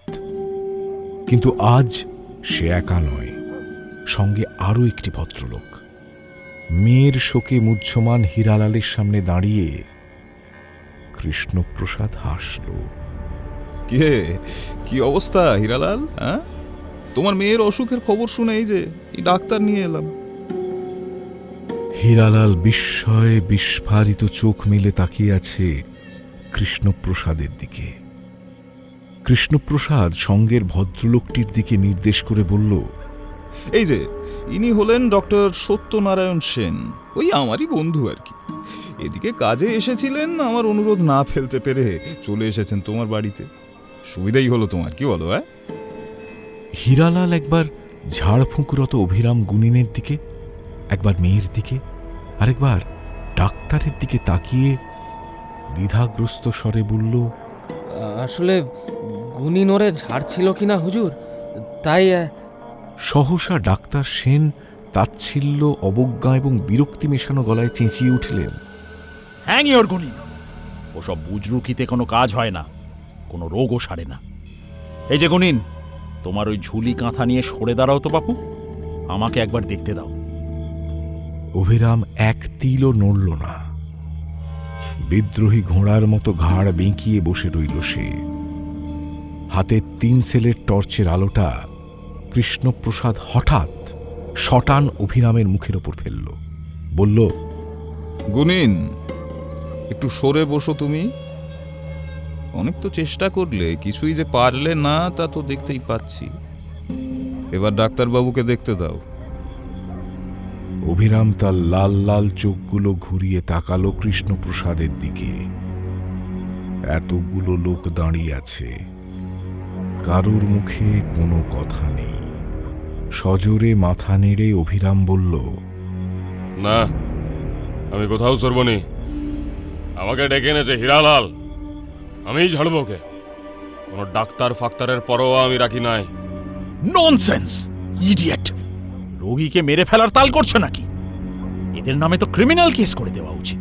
বেটা অন্ধবিশ্বাসী নরকের কীট, জেলে পচে মরলেই ওদের উপযুক্ত শাস্তি হবে। খবরদার! ডাক্তারের কথা শুনে অভিরামের মাথায় রক্ত উঠে গেল, আর উদ্বেলিত সেই রক্তের উচ্ছ্বাস যেন ফেটে বেরিয়ে আসার উপক্রম করল তার দুটো চোখের মধ্যে দিয়ে। একটা অশ্লীল গালাগালি দিয়ে উঠল অভিরাম, বেদামুয়া পোয়া, এখান থেকে দূরে থাক। আর মুহূর্তেই কোথা থেকে যেন ঘটে গেল এক অভাবনীয় কাণ্ড, যার জন্যে বোধহয় উপস্থিত কেউই প্রস্তুত ছিল না।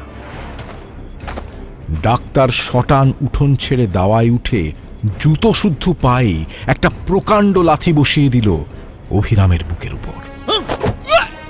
সাজিয়ে রাখা ভূত তাড়ানোর যাবতীয় সরঞ্জামগুলোতে বিপ্লব ঘটিয়ে হাত 3 দূরে ছিটকে পড়ল অভিরাম। সবাই বিস্ময়ে হতবাক, অভিরামও থতমত। কেমন যেন ভোজবাজির মতো ঘটে গেল ব্যাপারখানা। এমন একটা কিছু যে ঘটতে পারে, এই যেন শুধু অভিরাম গুনিনই নয়, সবারই কল্পনার অতীত ছিল। জনতা এখনো নির্বাক। কৃষ্ণপ্রসাদ চুপ চুপ করে ঠোঁটে একটা শব্দ করে বন্ধু ডাক্তার সেনকে বলল, ছি ছি ছি ছি, সেন, কি করলে কি? এইভাবে সবার সামনে এই গুনিনটাকে। ডক্টর সেন ততক্ষণে রোগীর ওপর ঝুঁকে পড়েছেন, মুখখানা নির্বিকার। শান্ত গলায় তিনি কৃষ্ণপ্রসাদকে জবাব দিলেন, যা করা উচিত ছিল ঠিক সেটাই করেছি। শুয়োরের বাচ্চাটা পেশেন্টকে তো মেরেই ফেলবার উপক্রম করেছিল, তার উপরে আবার মুখে কথার বান ডেকেছে, এত লম্বাই চওড়াই।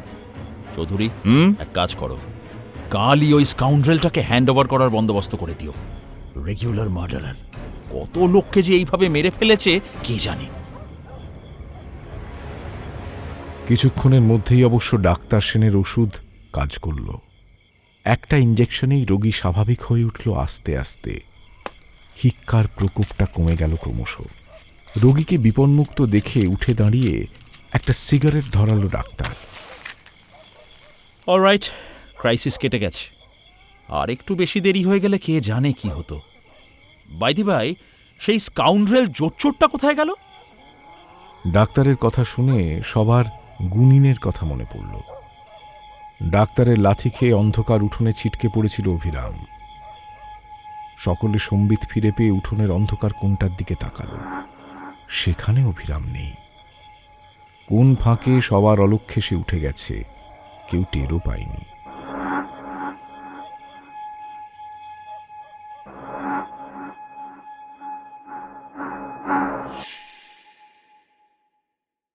द्रोणा जैसे गुरु चले गए करन जैसे दानी, संगी करन जैसे दानी। बाली जैसे वीर चले गए रावण कस अभिमानी, चोला माटी के। ঝমঝম করছে রাত, অনুজ্জ্বল চাঁদ উঠেছে আকাশে। তার মরা আলোয় দেখা যাচ্ছে মাঠের উপর সাদা পাখির মতো ঘুমিয়ে আছে তাঁবুগুলো। একটু আগেই জোরালো আলো জ্বলছিল ওখানে। বসেছিল কুলিদের রাত্রিকালীন গানের আসর। কিন্তু এখন সব নীরব হয়ে গেছে, যেন গভীর এক অবসাদের মধ্যে ঝিমিয়ে পড়েছে প্রপঞ্চময়। মরা জ্যোৎস্না মেখে সাদা একটা সাপের মতো পড়ে রয়েছে নতুন তৈরি রাজপথ। ঘুমের মধ্যে ধড়ফড়িয়ে জেগে উঠল অভিরাম। ওই পথ, ওই সাপটার বিষ নিঃশ্বাস যেন অনুভব করছে অভিরাম। তার সর্বাঙ্গ পুড়ে যাচ্ছে, জ্বলে যাচ্ছে দেহ, মন, সমস্ত কিছু। বুকের ভেতরে টনটনে একটা ব্যথা থেকে থেকে চমক দিয়ে যাচ্ছে তাকে। বড্ড জোরে লাথি মেরেছে ডাক্তারটা। বিছানার উপর উঠে বসল গুনিন। পাশে মরার মতো অঘরে ঘুমোচ্ছে পদ্মা। বিছানা ছেড়ে উঠে আলো জ্বালল অভিরাম। ঘরের এক কোণা থেকে বার করল লাল কাপড়ের একটা পুঁটুলি। অসহ্য উত্তেজনায় তার হাত কাঁপছে, তার চোখে শানিত হয়ে উঠছে তীক্ষ্ণ হত্যাকারীর দৃষ্টি। পুঁটুলিটা থেকে একটা কালো বোতল বের করে সেটাকে চোখের সামনে তুলে ধরল অভিরাম। কেরোসিনের কুপির ক্ষীণ রক্তিম আলোয় কালো বোতলটির মধ্যে কিছু সাদা গুঁড়ো দৃশ্যমান হল। কৃষ্ণপ্রসাদ কল্পনাও করতে পারবে না, ডাক্তারের ভাববার ক্ষমতাও নেই, ওই বোতলটার মধ্যেই বন্দী হয়ে আছে দেশব্যাপী মহামারী। ওই বোতলের সাদা গুঁড়োগুলো আর কিছুই নয়, বসন্তের বীজ, শুকনো গুটির মামড়ি। এইগুলো গুণিনরা সংগ্রহ করে ওষুধে ব্যবহার করার জন্য, আর সময় বিশেষে প্রতিহিংসা চরিতার্থ করবার জন্য। অবিশ্বাসীকে কঠিন শাস্তি দেওয়ার জন্য গুণিনেরা একবার নয়, বহুবার ওই মৃত্যুবিষ বর্ষণ করেছে বাড়িতে বাড়িতে। উড়িয়ে দিয়েছে হাওয়ায়, মিশিয়ে দিয়েছে কুয়োর জলে। কদিনের মধ্যেই পাওয়া গেছে প্রত্যক্ষ ফল। আজ বহুদিন পর ওই মারণাস্ত্র প্রয়োগ করবার প্রয়োজন এসেছে আবার। বোতলের কারাগারে যে মৃত্যু রাক্ষস বন্দী হয়ে আছে, একবার ছাড়া পেলে সে আর ক্ষমা করবে না কাউকে। নিঃশেষে গ্রাস করে নেবে সমস্ত। ওই ডাক্তার, ওই কৃষ্ণপ্রসাদ, ওই কুলিদের উপনিবেশ দুদিনের মধ্যেই মৃত্যুর কলরবে তলিয়ে যাবে। চোখ দুখানা ভাঁটার মতো জ্বলছে অভিরামের। কালো বোতলটাকে বুকে জড়িয়ে অভিরাম পাগলের মতো বিড়বিড় করল। আমাকে তোরা চিনতে পারিস নাই। আমি হলাম নিধিরাম গুনিনের ছেলে অভিরাম গুনিন। আমার জেদ তোরা জানিস নাই। জ্বালা জ্বালা জ্বালা সর্বাঙ্গ জ্বলছে আমার। প্রতিশোধ প্রতিশোধ চাই। না না না না, শুধু একজন মানুষকে লয়, শুধু ওই ডাক্তারকে লয়। আমি খুন করবো এই পাপকে, আর এই অপমানের কারণকে আমি ঝাড়ে মূলে তুলে ফেলবো। এবার এবার কি হবে তোদের?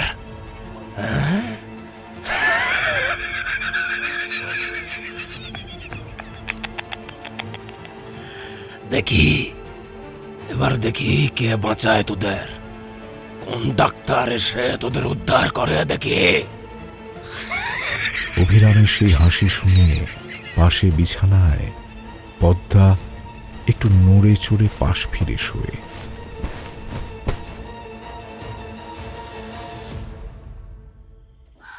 গুনিনের বাড়ির দরজায় কাঠের পাল্লার জায়গায় বাঁশ আর খড়ের তৈরি একটা ঝাঁপ লাগানো।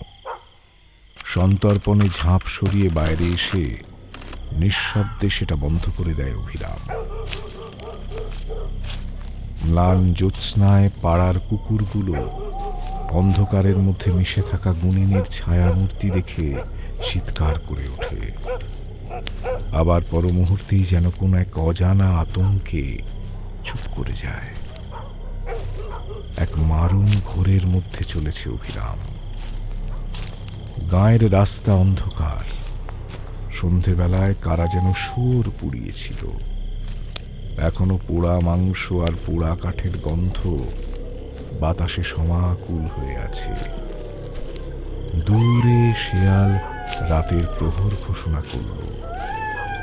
বড় একটা যজ্ঞডুমুরের ঝুপসি গাছ থেকে একটা কাক বোধহয় স্বপ্ন দেখে জড়ানো কণ্ঠে ডেকে উঠল।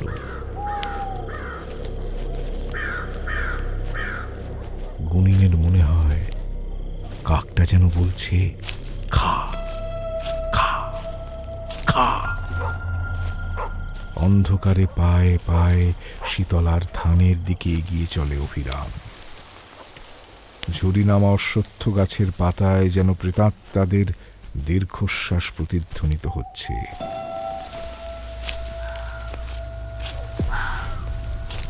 বাইরের জ্যোৎস্নার আক্রমণে পলাতক তমিশ্রা যেন এখানে এসে ঘনীভূত হয়ে আশ্রয় নিয়েছে। শীতলার থানের ওপর গুচ্ছে গুচ্ছে জোনাকি জ্বলছে, যেন কোনো এক প্রাগৈতিহাসিক রাক্ষসী দেবতা সহস্র চোখের আগুন শানিত করছে সমস্ত পৃথিবীর বুকে ছড়িয়ে দেওয়ার জন্য। মাঠের উপরে পড়ে আছে জ্যোৎস্নায় ভেজা রহস্যাতুর নতুন রাজপথ, দুর্ভিক্ষ পীড়িত দেশকে বাঁচাবার রাজকীয় প্রতিশ্রুতি। সিভিল সাপ্লাইয়ের শুভ বুদ্ধিতে আর গৌরী সেনের টাকায় তৈরি দেশ সেবার সদাব্রত পরাকাষ্ঠা। রাজপথের ওপারে তাঁবুর সমারোহ, কৃষ্ণপ্রসাদের উপনিবেশ।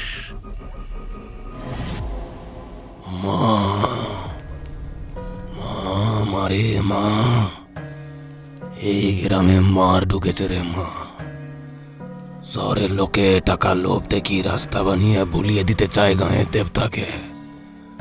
আমরা গুণিনরা যে তোর প্রসাদ পুষ্ট রে মা। যুগ যুগ ধরে আমরাই তো তোর সেবার অধিকারী। সেই আমাকে অপমান করা, সে তো তোকে অপমান করা রে মা। আমি ছাড়ব নাই, একটাকেও ছাড়ব নাই মা। যখন সবার উপরে মায়ের দয়া নেমে আসবে, দেখি কোন ডাক্তার কোন হেকিম তোদের বাঁচায়।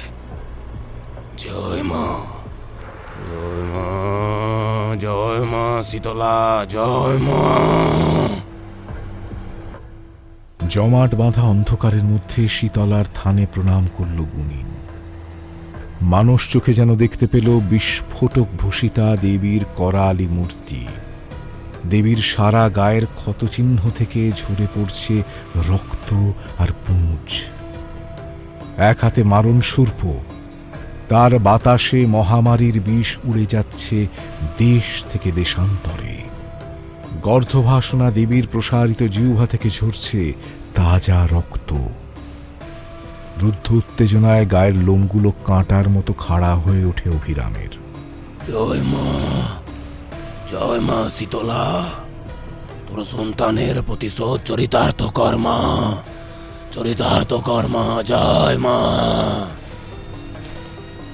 ম্লান জ্যোৎস্নায় দীর্ঘ ছায়া ফেলে ফেলে অভিরাম অদৃশ্য হয়ে যায়।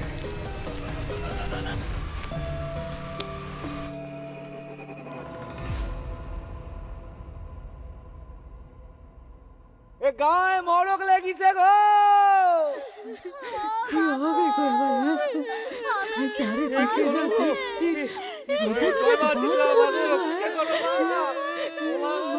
শহরের থেকে ডাক্তার বা মহামারীর অন্যান্য বন্দোবস্ত আসার আগেই কৃষ্ণপ্রসাদের কলোনিতে বসন্ত শুরু হল। হয়তো ঘটনাটা কাকতালীয় হবে, অতএব ভীত সন্ত্রস্ত কৃষ্ণপ্রসাদ নির্দেশ দিল, স্ট্রাইক দ্য টেন্ট। আগে সবাই প্রাণে বাঁচো, রাস্তা তারপর দেখা যাবে। চলো চলো চলো। আরে তাবু গোটাও, তাবু গোটাও। মহামারীর আশঙ্কায় নতুন পথ অসমাপ্ত রেখেই কৃষ্ণপ্রসাদের দলবল পিছিয়ে গেল 10 মাইল দূরে। মালপত্র তাঁবু সব ঝপাঝপ উঠল গরুর গাড়ির পিঠে। বারোয়ারি অশ্বত্থতলায় শীতলার থানে বসে অভিরাম দেখল সব।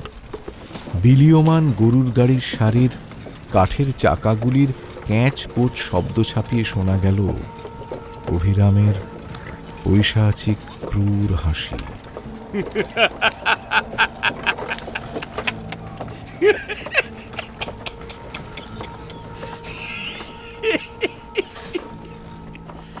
জিতেছি, আমি জিতেছি মা।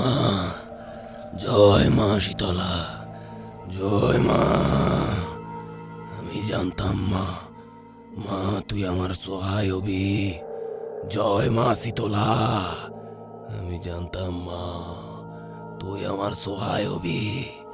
মা শীতলা যার সহায়, তার তো জয় নিশ্চিত। মা মাগো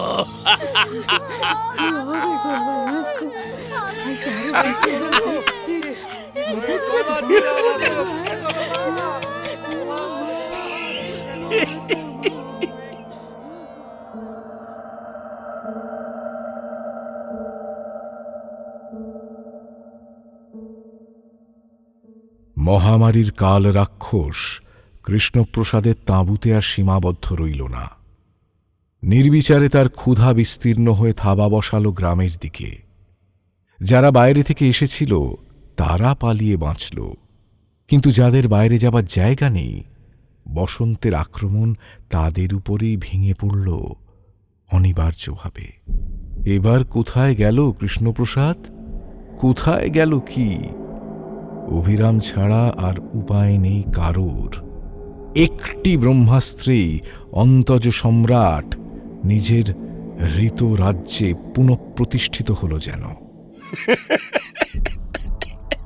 বাঁচাও বাঁচাও গুনিন, গুনিন বাঁচাও, বাঁচাও গুনিন বাঁচাও।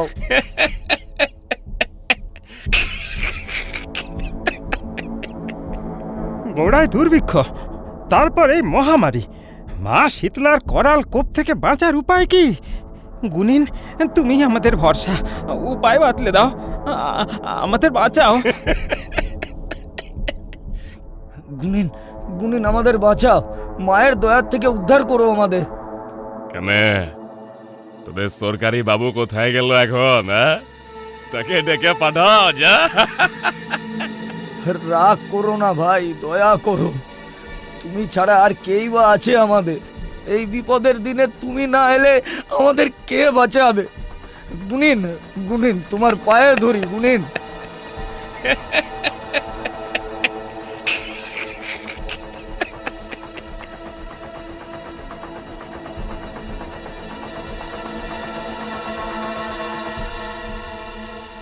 কালের গর্ভে কার জন্য যে কি সঞ্চিত আছে তাকেই বলতে পারে। দিন এগোতে লাগল। দিন তো নয়, যেন ভয়ানক দুঃস্বপ্ন। ক্রমে অভিরাম গুনিনের হাসিও বন্ধ হয়ে গেল। বসন্তের মহামারী এসে ঢুকল তার বাড়িতেও। বসন্ত হল পদ্মার।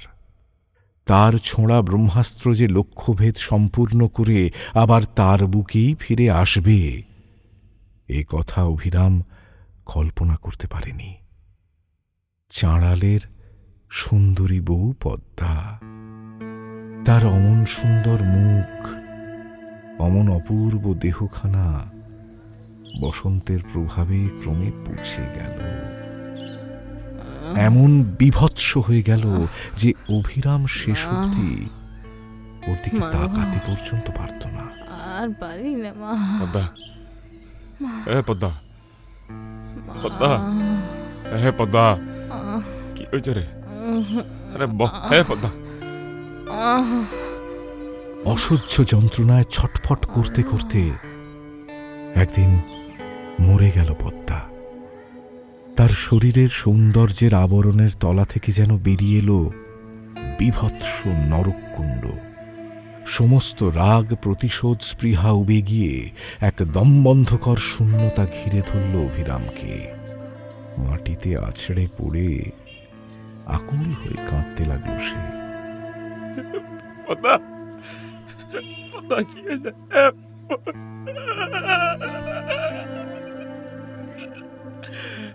পদ্মা রে, পদ্মা, আমাকে একলা ছেড়ে চলে গেলি রে পদ্মা। কি হলো রে পদ্মা? আমি কি করলুম রে?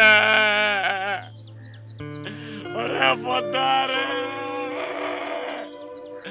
এসব আমার জন্য রে পদ্মা, এসব কিছু আমার জন্য হয়েছে রে পদ্মা। আমার প্রতিশোধের আগুন আমার ঘরটাও পুড়ল রে, আমি কি করলাম পদ্মা? কিন্তু অভিরাম জানতো না সব থেকে বড় আঘাতটা তখনও তার জন্য অপেক্ষা করছে। পদ্মার মৃতদেহ সরাতে গিয়ে বিছানার তলা থেকে বেরিয়ে পড়ল একটা চমৎকার সোনার আংটি। এটা কি? এটা তো একটা সোনার আংটি। পদ্মার কাছে এই আংটিটা এলো কোত্থেকে? ঘুরিয়ে ফিরিয়ে আংটিটা দেখতে দেখতে অভিরামের মনে হলো এই আংটিটা কেমন চেনা চেনা মনে হচ্ছে। কার হাতে যেন দেখেছিলাম, কার হাতে। হঠাৎ অভিরামের কৃষ্ণপ্রসাদের সঙ্গে প্রথম সাক্ষাতের দিনটার কথা মনে পড়ে গেল। দুপুর রোদে বারোয়ারি অশ্বত্থতলার ছায়ায় সাইকেল নিয়ে এসে দাঁড়িয়েছে টেরিকটের খাকি হাফ প্যান্ট, সাদা হাফহাতা জামা আর ফেল্টের টুপি পরা এক সম্ভ্রান্ত চেহারার অচেনা লোক। টিনের কৌটো থেকে বের করে সে একটা সিগারেট, তার হাতে একটা সোনার আংটি। কৃষ্ণপ্রসাদ? তাহলে তাহলে পদ্মা, পদ্মা, পদ্মা। গায়ের শেষ প্রান্তে গর্ত করে সংক্রমিত দেহগুলিকে পুঁতে ফেলা হচ্ছে। জনক আর ঘনা প্রাণের মায়া ছেড়ে দিয়ে বাড়ি বাড়ি গিয়ে এই মৃতদেহগুলিকে তুলে এনে তাদের শেষ কৃত্যের ব্যবস্থা করছে। সূর্যাস্তের খানিক আগে যখন ওরা গুনিনের বাড়ি থেকে তার সুন্দরী স্ত্রী পদ্মার বসন্তে পচে যাওয়া দেহটা তুলে নিয়ে যাচ্ছে, ততক্ষণে অভিরামের সমস্ত শোক মিলিয়ে গেছে। মাথার মধ্যে চলছে দুঃসহ একটা অগ্নিকুণ্ড। পদ্মার শেষ যাত্রাপথের দিকে অভিরাম ফিরেও তাকাল না। মনের ভিতরখানা তার তোলপাড় হচ্ছে। এলোমেলো কিছু ভাবনা এসে যেন বাস্তবের সঙ্গে, এই পৃথিবীর সঙ্গে তার অস্তিত্বের বন্ধনকে বারবার ছিন্ন করে দিতে চাইছে। বারবার তার মনে জাগছে কিছু প্রশ্ন, যা তার অন্তরাত্মার আগুনকে দমকা হাওয়ার মতো ইন্ধন দিয়ে যাচ্ছে ছড়িয়ে পড়ার। তাহলে তাহলে শেষ পর্যন্ত জয় হলো কার? চরম অপমান আর চরম পরাজয়ের মধ্যে তাকে ফেলে গেল কে?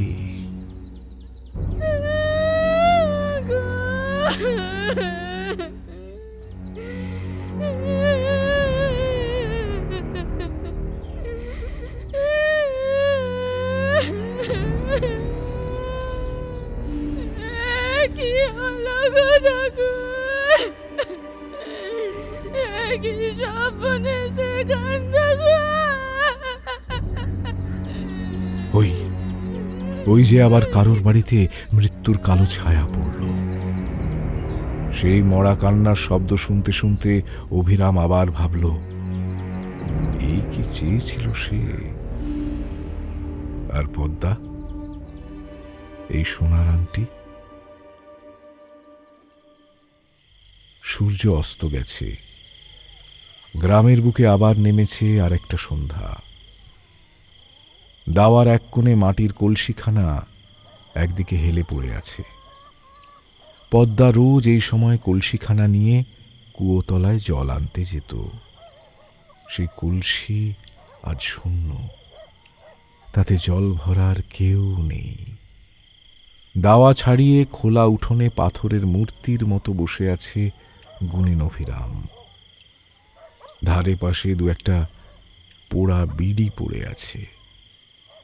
সামনের দিকে স্থিরভাবে তাকিয়ে আছে, কিন্তু কিছুই যেন দেখছে না। হঠাৎ তার সেই শূন্য দৃষ্টি চঞ্চল হয়ে উঠল। বিড়বিড় করে সে বলল, না, আমি হার মানব নাই। অভিরাম গুণিন হেরে যেতে পারে নাই, কিছুতেই পারে নাই। গুনিনের বাড়িখানা ভূতের মতো অন্ধকারে দাঁড়িয়ে আছে। আজকে দাওয়ায় সন্ধ্যা প্রদীপ বসায়নি কেউ। ঘরের ভেতর কেরোসিনের কুপিটাও জ্বলছে না। অন্ধকারে হাতড়ে হাতড়ে অভিরাম হাতে তুলে নিল সেই লাল পুঁটুলিখানা। পুঁটুলিটার মধ্যে তার বাপের আমল থেকে সে জমিয়ে রেখেছে নানা জাতের তীব্র প্রাণঘাতী বিষ। অভিরামের বাড়ির সামনে কয়েকটা পথ কুকুর থাকে, যেন দৈব প্রেরিত নজরদার। তাদের গলার স্বরে শরীরী অশরীরী সকল অস্তিত্বের আসা যাওয়ার খবর পাওয়া যায়। কিন্তু আজ সন্ধ্যার পর যখন গুণিন অভিরাম চোখে উদ্ভ্রান্ত দৃষ্টি নিয়ে দ্রুত পায়ে বাড়ি থেকে বেরিয়ে বারোয়ারি অশ্বত্থতলার দিকে চলে গেল, তারা কোনো শব্দ করল না।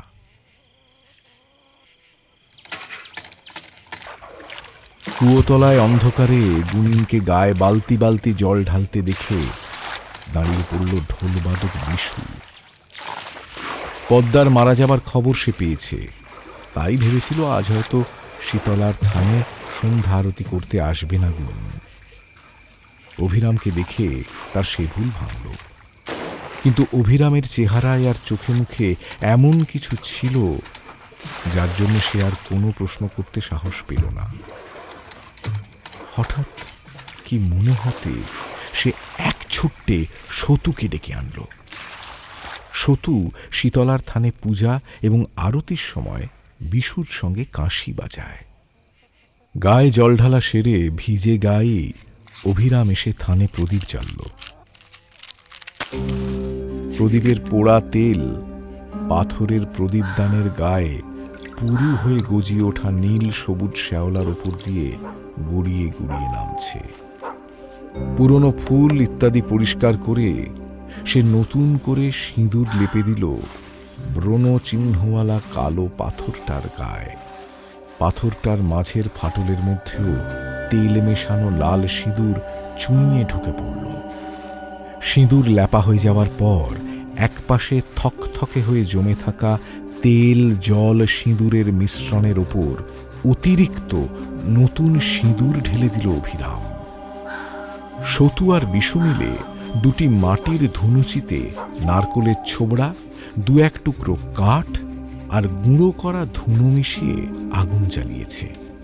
পাশে পুড়ছে গুগ্গুল, পট পট করে শব্দ হচ্ছে।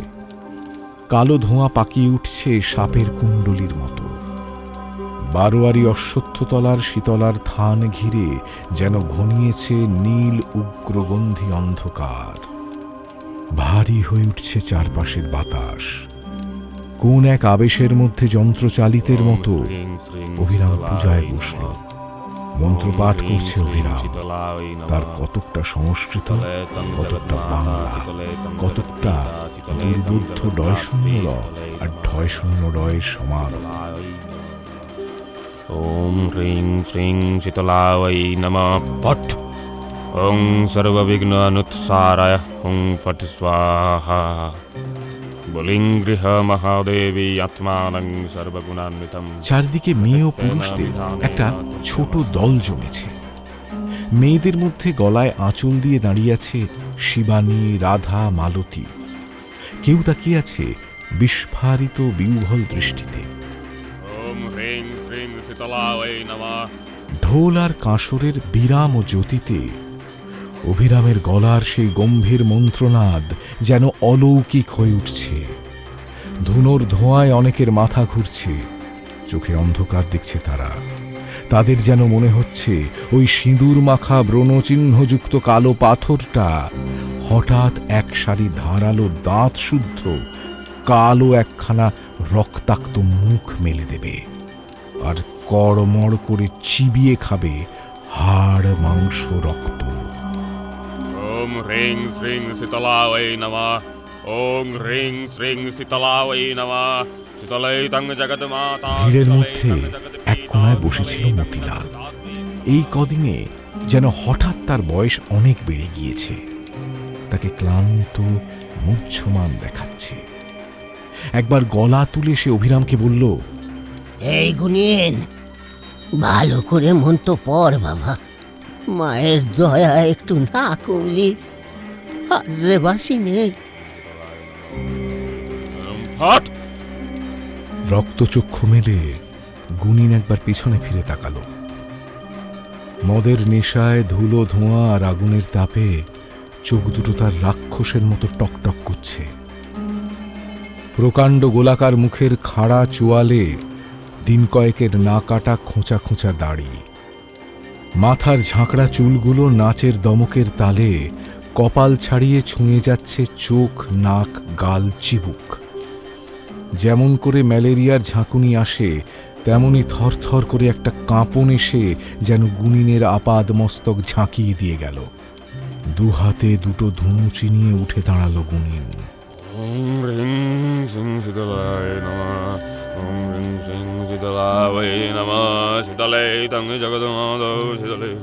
তার সমস্ত শরীর টলছে, মুখে অসংলগ্ন মন্ত্রের উচ্চারণ। শুরু হলো তাণ্ডব নাচ।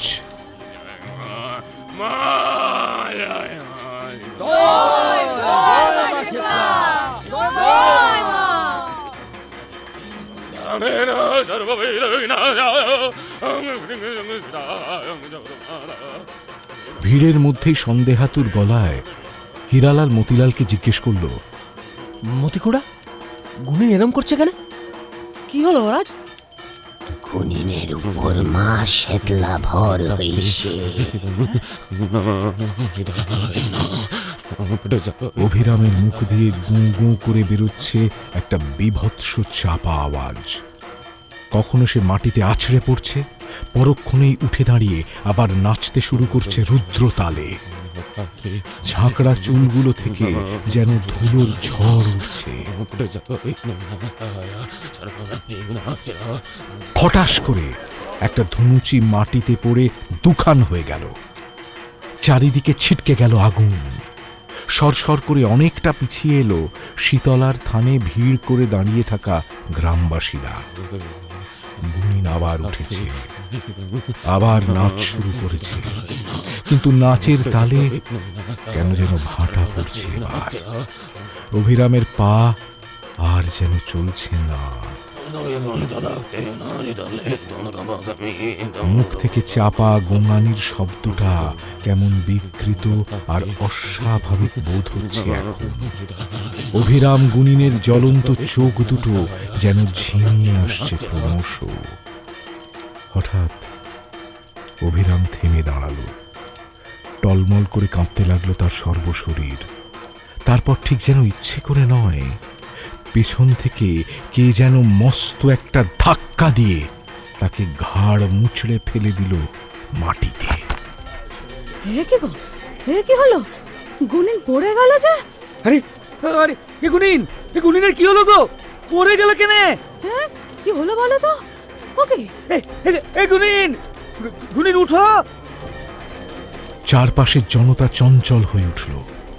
চোখের সামনে যা ঘটছে তাকে ঠিক স্বাভাবিক বলে মনে হচ্ছে না।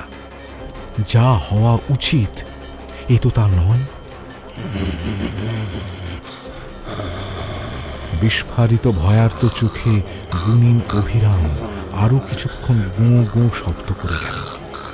কেউ তার দিকে এগিয়ে যাওয়ারও সাহস পেল না। কিছু গ্রামবাসী হাত জোর করে মা শীতলার নাম জপ করতে লাগলো। ঢোল বাজাতে বাজাতে হঠাৎ কি যেন লক্ষ্য করে থেমে গেল বিশু। আতঙ্ক মাখা দৃষ্টি নিয়ে ইশারায় কাঁশিবাদক সতুকে সে অভিরাম গুনিনের দিকে নির্দেশ করল। কাঁশি বাজাতে বাজাতেই সতু দেখল গুনিনের কসবে ফেনার সঙ্গে বেরিয়ে আসছে এক এক ঝলক রক্ত।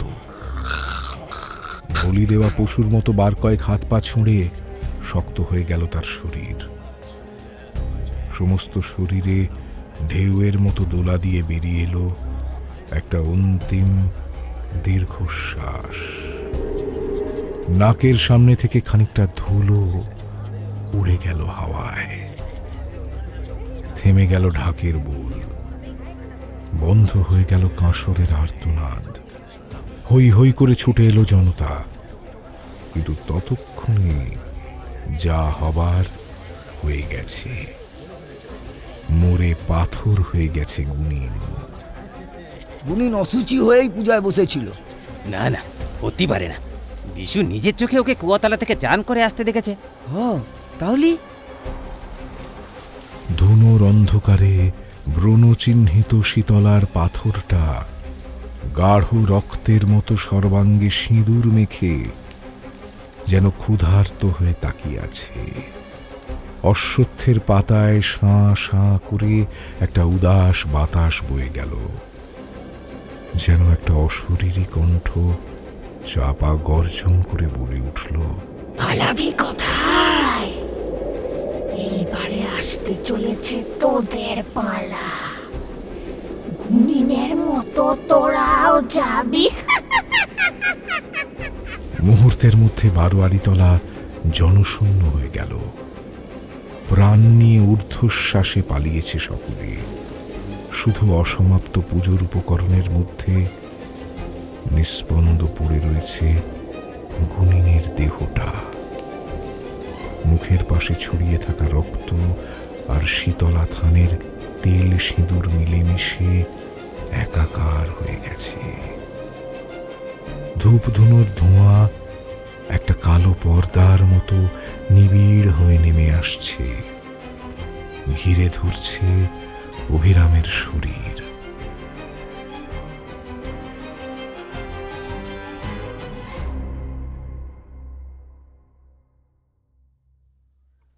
সকাল হয়েছে।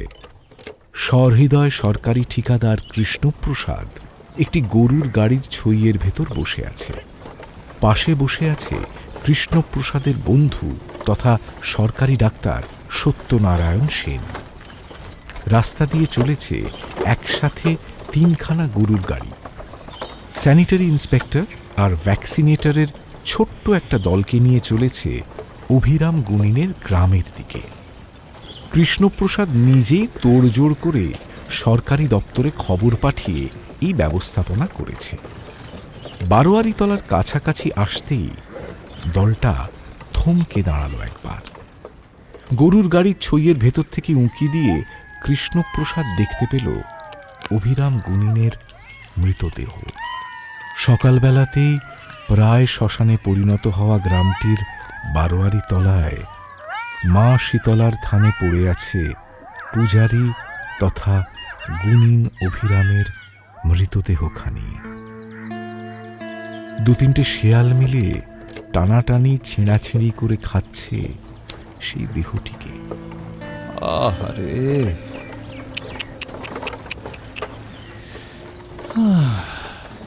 একটা আক্ষেপের শব্দ করল কৃষ্ণপ্রসাদ। 3টি গরুর গাড়ির কনভয়কে চোখের ইশারায় গ্রামের ভেতরে ঢুকতে বলল সে। পাশে বসে থাকা বন্ধু ডাক্তার সত্যনারায়ণ সেন ধীরে ধীরে দূরে সরে যেতে থাকা বারোয়ারিতলা আর অভিরাম গুনিনের মৃতদেহের দিকে উদাসভাবে তাকিয়ে গভীর দীর্ঘশ্বাস ছেড়ে বলল, অ্যানাদার ভিকটিম।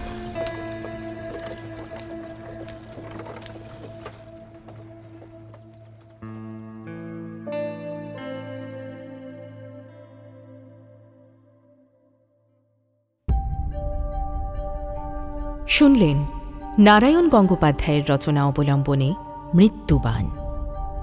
নারায়ণ গঙ্গোপাধ্যায়ের জন্ম 1918 খ্রিস্টাব্দে অবিভক্ত বাংলার দিনাজপুর জেলায়। তাঁর পিতৃদত্ত নাম তারকনাথ গঙ্গোপাধ্যায়। তিনি দীর্ঘদিন সিটি কলেজ ও কলকাতা বিশ্ববিদ্যালয়ে অধ্যাপনা করেছেন। একাধারে তিনি যেমন টেনিদার মতো সর্বজনপ্রিয় কিশোর সাহিত্য রচনা করেছেন, আবার উপনিবেশ, সম্রাট ও সৃষ্টি, শিলালিপির মতো উপন্যাসও তিনি লিখেছেন। 1964 খ্রিস্টাব্দে তিনি আনন্দ পুরস্কার লাভ করেন। আমাদের এই প্রযোজনার জন্য মূল রচনার অডিও রূপান্তর করেছেন অভিজিৎ ভূঁইয়া। নির্দেশনা আম্রপালি ভট্টাচার্য ও অভিরূপ বন্দ্যোপাধ্যায়। সৃজনশীল পরিচালনা তমালী চৌধুরী। গল্প পাঠে সৌভিক গুহ সরকার, বিভিন্ন চরিত্রে অভিনয় করেছেন অভিরাম সৌমেন চক্রবর্তী, মতিলাল সুমিত সমাদ্দার, কৃষ্ণপ্রসাদ গোরখ সামন্ত। সঙ্গে ইন্দ্রনীল ভাদুরী, সায়ন্তন মৈত্র, অর্ক চক্রবর্তী, অভিজিৎ ভূঁইয়া, সাক্ষ্য রায়, দেবস্মন ঘোষ, নির্ণয় পাল, সুনয়না ভৌমিক, শ্রমণা রায়চৌধুরী, স্নিগ্ধা ঘোষ ও আম্রপালি ভট্টাচার্য। গল্পের সূত্রধার সুনয়না ভৌমিক, শব্দগ্রহণ স্নেহাশিস দে, ধ্বনি পরিকল্পনা ও আবহ ঋদ্ধি সরকার, প্রযোজনায় সাউন্ড আইডিয়াজ এবং মির্চি বাংলার পক্ষ থেকে সৃজনশীল পরিচালনা ইন্দ্রাণী চক্রবর্তী।